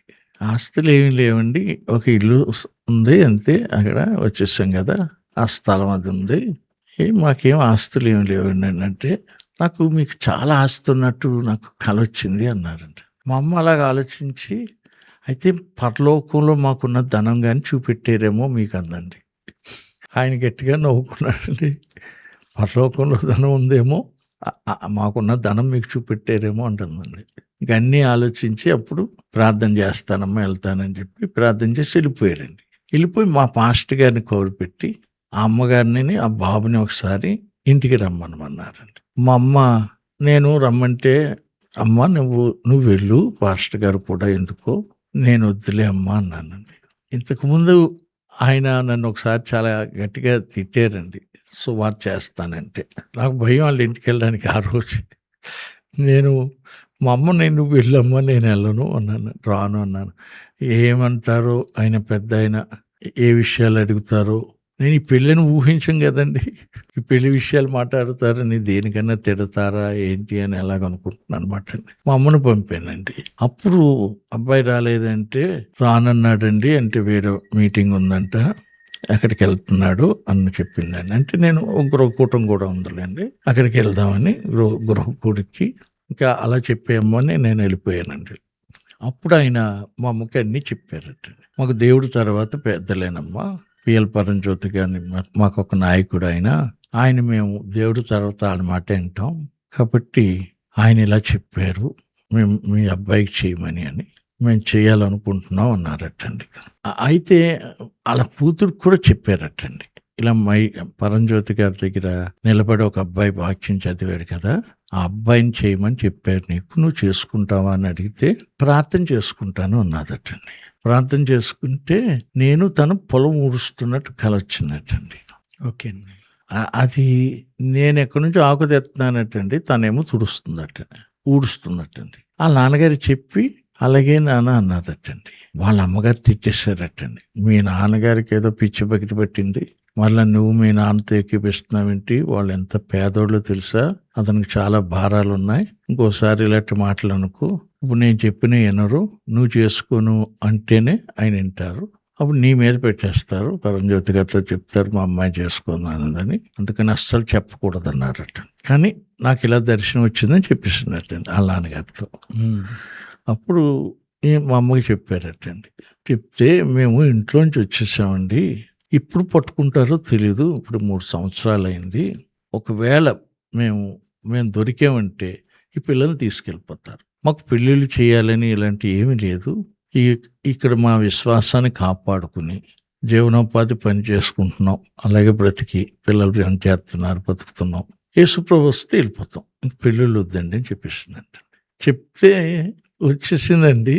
మా అమ్మ నాకు చెప్పింది, నేనేమనుకుంటున్నానంటే అండి, ఆడపిల్లలకు పెళ్ళిళ్ళు చేయాలి, మేము చేసుకోకపోయినా పర్వాలేదు, ఎందుకంటే మేము చర్చికి వెళ్తుంటే వాళ్ళ వంక అందరూ చూస్తున్నారండి, మేము వస్తున్నామంటే చాలు ఇలా బుర్రలు తిప్పి చూసేవారండి. బాబా ఇంతమంది చూస్తున్నారు ఎలాగా అనుకునేవాడిని నేను, ఎలాగోలాగే వీళ్ళు పెళ్ళిళ్ళు చేసేస్తే మనకు ప్రాబ్లం ఉండదు అని అలా అనుకునేవాడిని అండి. ఎవరైనా ప్రేమించి మాకు చర్చిలో విశ్వాసాలు బట్టలు అయికునేవారండి, మాస్టర్ గారికి చెప్పేవారు, ఇలా బట్టలు కొనాలని ప్రేరేపణ అయిందండి సుధాకర్ గారికి వాళ్ళ అమ్మగారికి అని అంటే, అలా కొనిచ్చేవారండి విశ్వాసులు, చాలా ప్రేమించేవారండి. కానీ అలా మా వంక చూస్తూ ఉండేవారండి. నేను మీకు ఇంకా ఒకటి చెప్పలేదు, మాకు బ్రష్ తోముకోవడానికి పళ్ళు తోముకోవడానికి బ్రష్ లేదండి, టంక్లైన్ లేదు, ఈనుపులను చీరుకుని గీసుకునేవాళ్ళం, పొయ్యిలో బూడిది కానీ లేకపోతే బొగ్గులు ఉంటే నేను ఉప్పేసి గుండ కొట్టి అల్లం నలుగురికి కొంచెం కొంచెం వేసి నేను కొనుక్కునేవాడిని. మా అమ్మ చర్చికి వెళ్ళినప్పుడు జిడ్డుగా ఉన్నాయి మీ మొక్కలని బియ్యం నూరు ఇచ్చేదండి. సబ్బులు కూడా లేవండి మాకు అప్పుడు. ఆ నూరుకున్న ఆ బియ్యంని కొంచెం ముఖానికి అలా రాసుకోండి అనేది. తర్వాత మా అందరికీ ఒకటే దువ్వున, దానికేం పళ్ళు ఉండేవి కాదు. ఏదో దువ్వుకున్నట్టు అలా దువ్వుకోవటండి. పూర్తిగా పళ్ళు ఉండేవి కాదండి దానికి. ఇంకో దువ్వును కూడా కొనుక్కోలేని పరిస్థితి. కానీ అందరూ మా వంక చూసేవారండి. ఏదో మరి ఒక కళ దేవుడు పెట్టాడు మా మొఖాల్లో అంతే. ఎవరైనా అలా చూసేవారు. నాకు అదే భయం వేసేది. చెల్లెళ్ళు ఇద్దరికి పెళ్ళిళ్ళు అయిపోవాలి అని నేను రోజు ప్రార్థన కూడా చేసేవాడిని. అందుకని ఇంకా మా అమ్మ అనేది చెల్లెళ్ళకి వద్దురా, మీ నాన్నగారితో నేను పడ్డాను, పెళ్ళిళ్ళు వద్దు, ఏం వద్దు, మనం ఇలా వెళ్ళిపోతే చాలు, వాళ్ళకే వద్దు అనేదండి. కుటుంబారాధనలో ప్రార్థన చేస్తే వద్దు, వాళ్ళకే వద్దు, నేను ఎంత పడ్డలు పడ్డాను మీ నాన్నతోటి, ఇంకా వాళ్ళకి పెళ్ళిళ్ళు వద్దు, అలాగ ఉండిపోతాం, వస్తే వెళ్ళిపోదాం అనేదండి. మా అమ్మకేమో తను పడ్డ కష్టాలు వీళ్ళకి వచ్చేస్తే ఏమనుకునేదండి. ఎందుకంటే ఆయనతో అంత మానసికంగా బాధపడింది కదండి. అవునండి. దానికోసం అలా అనేది. అయితే ఊరుకున్నామండి. ఒక 6 నెలలు అయిపోయిందండి. ఆ విషయం అన్నాం, ఇంక మనం కూరుకున్నాం. చెప్పేసా నేను అన్నది మా అమ్మ. ఓకే. అయితే ఆయన మళ్ళా ఇంకోసారి 2 పాస్టర్ గారిని పంపించారండి. అందులో దానియేలు గారు అని ఒక పాస్టర్ గారు వచ్చారండి. వచ్చి అంటారు, వాళ్ళకి దేవుడు చెప్పాడన్నారు కదా, చెప్పాడంటున్నారు, మరి మాకు చెప్పాలి కదండి, అలా చెప్తే చేసుకోవాలి, కానీ వాళ్ళకి చెప్పి మాకు చెప్పకపోతే ఎలా చేసుకుంటాం? కొన్నేళ్ళని పేతురు గారిని పిలిపించుకోమని దేవుడు చెప్పాడు, పేతురు గారిని కూడా వెళ్ళమని దేవుడు చెప్పాడు కదా, అందుకే కదా వెళ్ళారు అని నేను చెప్పానండి. నీకు బాగానే చెప్తున్నావు కబుర్లు, తనితే బూర్లు బుట్టలో పడ్డట్టు పడ్డావు. వాళ్ళు ఎంత ఉన్నవాళ్ళు, వాళ్ళు చేసుకున్నానని అంటే వస్తే మీరేటంత ఇలా చెప్తున్నారు సమాధానం అని చెప్పి, అమ్మ ప్రార్థన చేయండి అంటే, చేశారా మీరు అన్నారు. అంటే మేము వద్దనుకుంటున్నాం కదండి అంటే, కాదు చేసి చూడండి, మీ మీదకి వాళ్ళు ఎవరో ఉన్నా మీ బంధువులు వస్తారు అని అంటే, ఆయన అలాగ ఊరుకునే అతను కాదు, ఆయనకి చాలా సామర్థ్యం ఉంది, మిమ్మల్ని ఆయన ఏం చూసుకుంటాడు, ఆయన తీసుకెళ్ళిపోతే ఆయన ఎలా ఒప్పుకుంటాడు, ఎప్పుడో జరిగిపోయిన 3 ఏళ్ళ కిందటి గొడవ ఇది, ఇంకే మీరు అదేం భయపడకండి, ఆయన చూసుకుంటారు, మాకు ఏదో చెప్పండి, మళ్ళా ఆయన ఎందుకు ఆగి అడిగారో అడగమన్నారో మీరు ఆలోచించండి అన్నారండి. అంటే ప్రార్థన చేయాలి అని అనుకున్నానండి. ప్రార్థన చేస్తున్నానండి. నేను చేసినప్పుడు ఒకరోజు కళ ఎలా వచ్చిందంటే, నేను ఆ సభలోనే అమ్మాయిని చూడడం అండి. ఆ అమ్మాయి నా కాళ్ళ మీద ఇసుకుందండి, దూదొట్టుకొచ్చి తుడుతుందండి. తుడుస్తుంటే నా మనసులో యేసురత్నం గారు అమ్మాయి నా కాళ్ళకు దూది తుడుతుందేంటి అనుకుంటున్నాను, మెలుకొచ్చిందండి. ఉదయం చెప్తాంలే అమ్మకి అనుకున్నానండి. ఉదయం సామెతలు రోజు చదువుకుంటానండి. సామెతల్లో రోజుకొక అధ్యాయం, నెలకోసారి అది పూర్తి చేస్తాను. కీర్తనలు రోజు 5 చదివి నెలకోసారి అది పూర్తి చేస్తాను. ఆ రోజు సామెతల్లో ఇసుక భారం రాయి బరువు అని వచ్చిందండి. సామెతలో సామెత, ఇసుకంటే భారం అని ఉంది కదా, నా భారం తిని తుడిచేస్తుంది ఇసుకని, అందుకని ఏమి నాకు కరెక్ట్ వ్యక్తి ఏమో అని మా అమ్మకి చెప్పానండి. నాకు దర్శనం ఇలా వచ్చిందమ్మా, ఉదయం వాకింగ్ తీస్తే ఇది వచ్చింది, అందుకని ఇది కరెక్ట్ ఏమో అనుకున్నానండి. అప్పుడు మా అమ్మ అయితే అలాగే నువ్వు చేసుకుంటానంటే చెప్దాం, కౌరు పెడదాం అన్నదండి. మరి నాకు అలా అనిపిస్తుందమ్మా అంటే, అప్పుడు పాస్టర్ గారికి చెప్పామండి, మా పాస్టర్ గారికి. వాళ్ళు వెళ్ళి చెప్పారండి చేసుకుంటారంటండి. అప్పుడు ఆయనే అంతా పెట్టుకుని వాళ్ళ ఇంటికాడ చేసుకున్నారండి. పరంజ్యోతి గారు వచ్చారు, ఆయనే నా పెళ్లి చేశారండి. వాళ్ళ కొడుకులు ఇంకా చాలా ఒక 400 పాస్టర్ గారు వచ్చి ఉంటారండి. అంటే ఈయన కూడా పెద్ద హెడ్ కదండి అందులో. అందుకని అందరూ ఎక్కువ పాస్టర్ గారులు కూడా వచ్చారు, చాలా విశ్వాసులు వచ్చారు. అది పెద్ద సభలా జరిగిందండి. అలా జరిగిందండి అప్పుడు పెళ్ళి. కానీ చాలా జనంలో జరిగింది. ఆ పెద్దలందరూ ఆశీర్వదించేదండి. తర్వాత అమ్మాయిని తీసుకెళ్ళడానికి ఒక కారు తీసుకుని వస్తావా అన్నారండి. నేనేమో ఆ రోజుల్లో నేను కారు గురించి అస్సలు నాకేం తెలీదు, ఎక్కడికి వెళ్ళి తీసుకురావాలి అన్నట్టు చూస్తున్నానండి, ఆలోచిస్తున్నాను. అక్కడ కార్లు స్టాండ్ ఉంటుంది, అక్కడికి వెళ్తే ఎతికిస్తారు, తీసుకురన్నారండి. అప్పుడు ఆ కార్ను 300 రూపాయలకి అడిగి నేను మాట్లాడి తీసుకొచ్చి ఇద్దరం ఎక్కి పంపించారండి. వాళ్ళ అమ్మగారు ఏం పెట్టారటండి, నువ్వు మీ నాన్నగారి మాటిని ఒప్పేసుకున్నావు, అక్కడ ఏ కష్టం వచ్చినా నాకు చెప్పకూడదు, తర్వాత వాళ్ళ పరిస్థితి చాలా ఘోరంగా ఉంటుంది. వాళ్ళకి ఫ్యాన్ ఉండదు, నువ్వు ఫ్యాన్ లేకపోతే పడుకో. వాళ్ళకి టేప్ రికార్డులు ఎలాంటివి ఉండవు. నువ్వు వచ్చి స్కూల్ నుంచి వస్తుందండి, ఆ టేప్ రికార్డులు పెట్టుకుని అలా పాటలు వింటుందటండి. అవన్నీ చెప్పి ప్రతి దానికి చెప్పారటండి. అక్కడ ఏముంటుందో కూడా మాకు తెలీదు, నేను చూడలేదు వాళ్ళని, కాబట్టి నువ్వే అనుభవించాలని చెప్పారు. ఆ తర్వాత నేను కూడా వచ్చాక చెప్పానండి, మనకేమైనా దేవుణ్ణి అడుగుదాం, వాళ్ళకి చెప్పుకున్నానండి. ఒక రోజున రైస్ చెప్పిందేమో అండి, వాళ్ళు అందరూ ఇస్తారు కదా చర్చిలో, అవి కలిపేసి అవి వండుతున్నారు, నాకు కడుపు నొప్పి వస్తుందని చెప్పిందండి. అప్పుడు వాళ్ళ నాన్నగారు పంపించారండి బియ్యం. ఇది ఏంటి, ఎక్కడి నుంచి వచ్చినాయని నేను అనుకుంటున్నాను చూసి. ఓకే, వేసి వెళ్ళిపోయారండి వాళ్ళు. నేను తర్వాత చూసి ఏంటంటే మా నాన్నగారు పంపించారు. నువ్వు అడిగావంటే అడిగాను అన్నాను. ఏంటి, నాకు కొంచెం కడుపు నొప్పి వచ్చేస్తుంది అన్న, రైస్ తింటే అన్నాను. ఎందుకు అడిగేసి ఉన్నా, మనకి దేవుడు ఇస్తాడని చెప్పాను కదా అన్నానండి. అప్పుడు ఇద్దరు కలిసి ప్రార్థన చేస్తే మా ఊళ్ళో ఒక రాజులు ఆవిడ యేసుప్రభువు నమ్ముకున్నారండి. ఆవిడ బియ్యం, మినువులు, పెసలు, ఆవిడకి ఏం పండుతాయి అన్నీ పంపించదండి. ఉదయమే పెరుగులు పంపించేసేదండి, పాలు పంపించేదండి ఆ పాలు కప్తో. ఓకే, చాలా ఆశ్చర్యం అండి అది. దీనికోసమే పంపించారు అనుకునేవాడిని అండి నేను. దీనికి కావాల్సినవన్నీ మేము ఇక్కడ చూడలేం కదా అని చెప్పి దేవుడే ఆవిని ప్రేరేపించారు అనుకుని చాలా ఆశ్చర్యపడ్డామండి. అది చూడడం వల్ల తిరిగి విశ్వాసం పెరిగిందండి. చూడు, మనం ప్రార్థన చేస్తే దేవుడు ఆ శుభవాణి గారిని ప్రేరేపించి అన్ని పంపిస్తున్నారు అని చెప్పి నేను తను ఇంకా ప్రోత్సహించానండి. మనం ఇంకేది అడగకూడదు ఆయన్ని అని. దేవుడు అలాగా మమ్మల్ని జతపరిచి మమ్మల్ని పోషిస్తున్నారు, సంరక్షిస్తున్నారు, కాపాడుతున్నారు. మేము కోరినట్టు 3 బిడ్డల్ని ఇచ్చారండి దేవుడు. 3 కూడా చదివించాలనుకున్నానండి నేను చదువుకోలేదు కాబట్టి వీళ్ళని బాగా చదివించాలి, ఇంగ్లీష్ మీడియంలో వేయాలనుకున్నానండి. అంటే అప్పుడు పరిస్థితి అలాంటిదండి. అప్పుడు పిల్లల 3 మా ఊర్లోనే జాయిన్ చేశానండి. అలా అక్షరాభ్యాసం చేయబోతున్నారండి. లేదు మేము చేయించేసానండి ఇంటి దగ్గర. వాళ్ళ చేత మేము దేవుణ్ణి నమ్ముకున్నాం, యేసుప్రభు వారిని, ఆయన నామం దుద్దించేసాను నేను. ఇంక మీరేమి ఏ పేర్లు దుద్దించొద్దు అంటే మానేశాడండి ఆయన. అందులో జాయిన్ చేశాను ఇద్దరిని. ఆ తర్వాత ప్రార్థన చేసామండి ఇద్దరం కలిసి పిల్లల కోసం. ఒక మాస్టర్ గారు నెహెమ్యా గారు అనండి, ఆయన పిల్లలకి నేను పిఠాపురంలో అడిగిన ఫీజులకి నేను ఇక్కడ నుంచి మీకు ఇంత డబ్బు పంపిస్తాను అని చెప్పాడండి. అలాగే అండి అన్నాం. ఎంతంటే ఆ ఫీజుల డబ్బులే ఉన్నాయండి మేనేజర్ పంపితే. అప్పుడు దేవుడు ఆళ్ళ చదువు కోసమే పంపారు సువర్ణ. ఇప్పుడు అక్కడ జాయిన్ చేసేద్దామని పిఠాపురం తీసుకెళ్ళి ఆదర్శ అనే స్కూల్ ఉంటే అందులో వేసామండి. దేవుడు అలాగా వాళ్ళ చదువులకు కూడా ఎంత శ్రద్ధ తీసుకున్నారు అండి. తర్వాత చిన్న చెల్లి మ్యారేజ్ కోసం ప్రార్థన చేశామండి. సంబంధాలు వచ్చేయండి, వాళ్ళు చేసుకుంటాం వీళ్ళు చేసుకుంటాం అని వస్తుంటారు.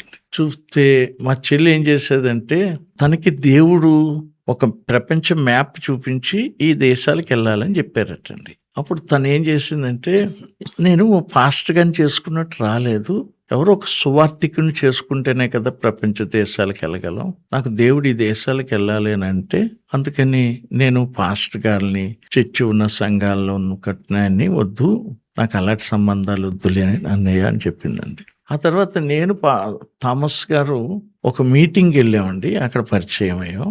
ఇద్దరికి అలా ఫ్రెండ్షిప్ ఏర్పడింది. ఆయన ఎక్కడైనా మీటింగ్ పెడితే వాక్యం చెప్పడానికి నేను వెళ్ళేవాడిని, ఆరాధన చేయించడం, తర్వాత హీలింగ్ ప్రేయర్ చేయడం ఆయన చేసేవారండి. అలా తిరిగి ఉండగా ఓ రోజున జగ్గంపేట వెళ్ళామండి. అక్కడ నాతో చెప్పారు థామస్ గారు, దహించగిని థామస్ గారు అండి, మీ చెల్లిని చేసుకోమని దేవుడు నాకు చెప్పారండి అని. ఆయనేమో తమిళం అవుతుందండి, తెలుగు సరిగ్గా మాట్లాడడం రాదండి. ఇద్దరికి ఎలా కుదురుతుంది, ఆయన వేరే రాష్ట్రం కదా అని చెప్పి నేను భయపడి ఇంకా ఏమీ ఆన్సర్ ఇవ్వకుండా వచ్చేసానండి. వచ్చేస్తే మళ్ళీ ఒక 6 నెలలు ఆగి మళ్ళీ మా బ్రదరు దయాకర్ గారితో కౌరు పెట్టారండి. నేను అబద్ధం చెప్పడం లేదు, నాకు తెలిసిన తర్వాత నేను దినకరన్ గారిని అడిగాను. ఈయన మా మీటింగ్స్కి వచ్చారండి, ఈయన ఎక్కడికి వెళ్ళినా ఫోటోలు తీసుకుంటారు. ఆ ఫోటోలో మా చెరుపు కూడా పడ్డదన్నమాట ఆ మీటింగ్స్లో. ఆ ఫోటోని పంపారటండి దినకరన్ గారికి. ఆవిడ నీకు ఎన్నుముక అని చెప్పారు ఆయన, ఆవిడే నీకు సరైన ఎన్నుముక అని చెప్పారు. అందుకని నేను నా ఒక్కడిదే తీసుకోలేదు, అంత పెద్ద దైవజనుడు చెప్తే తీసుకున్నాను. అందుకని మళ్ళీ కోట పెట్టారండి. నేను అనుకున్నాను, ఒకవేళ దేవుడు పురుషుడి కోసమే కదా స్త్రీని చేశారు, ఆయన కోసం నిజంగా దేవుడు ఏర్పాటు చేశాడేమో, నేనే ఆపెత్తున్నానేమో, నా తప్పు అవుతుంది అని చెప్పి నేనేం చేశానంటే అండి, మా చెల్లికి చెప్పేద్దాం, ఇలా మనం ఇంటికి మీటింగ్స్కి వచ్చారు కదా, నేను వెళ్తాను కదా ఆయన మీటింగ్స్కి, థామస్ గారని ఆయన, నీ గురించి దేవుడు చెప్పారట, నువ్వు చేసుకుంటావా, ఆయన సువార్థికుడే కదా అన్నానండి. అంటే ప్రార్థన చేస్తానందండి. ఆమెకు మళ్ళీ 6 నెలల వరకు ప్రార్థన చేసాక ఒక రాత్రి కళ ఎలా వచ్చిందంటే, ఫస్ట్ ఒక తెల్లటి అబ్బాయినితో వివాహం అయిపోతున్నట్టండి.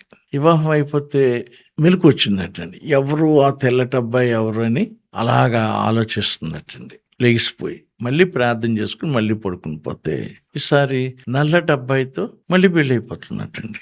మళ్ళీ సేమ్ అలాగే పెళ్ళి అవుతున్నట్టండి. మళ్ళీ లేచిపోయి ఎవరి నల్లటతనని, ఆ తర్వాత మళ్ళీ మోకాళ్ళు వేసి, ప్రభు నాకు 2 పెళ్ళిళ్ళు అవుతాయా ఏంటి, ఇలా చూపించారేంటి నాకు అని అడిగితే, అప్పుడు నేను అతని హృదయాన్ని చూపించాను, అతని శరీరాన్ని చూపించాను, అతని మనిషి నలిపే కానీ హృదయం తెలుపన్నారటండి. Praise God. అంటే అప్పుడు నాకు చెప్పిందండి, అన్నయ్య నాకు ఇలా దర్శనం వచ్చింది అని చెప్తే అప్పుడు చెప్పామండి. అప్పటికి దేవుడు మమ్మల్ని చాలా ఆశీర్వదించారండి. కాకినాడలో సంఘం ఉండేదండి సర్పవరంలో. ఆ చర్చి నెంబర్స్ చెల్లికి పెళ్లి చేస్తే ఆ ఖర్చంతా మేము భరిస్తామని 5 లేచారండి. మేము భరిస్తామండి అని ఇసుక పెళ్ళి పెట్టామండి. అప్పుడు ఇక్కడే గ్రాండ్ గా చేసామండి. అప్పుడు ఆర్ఆర్కే మూర్తి గారు ఒకసారి అన్నారండి, మీతో మీ దగ్గరకు వస్తాను అని. అప్పుడు ఫోన్ చేస్తే వచ్చారండి. ఆర్ఆర్కే మూర్తి గారు మెసేజ్ ఇచ్చారు. పరంజ్యోతి గారని ఆయన నాకు పెళ్లి చేశారు కదండి, వాళ్ళ పెద్ద కుమారుడు సజ్జన్ రాజు గారని ఇప్పుడు విజయవాడలో ఉన్నారండి. ఆయన చేశారండి మా చెల్లికి, థామస్ గారికి. Praise Lord, praise lord.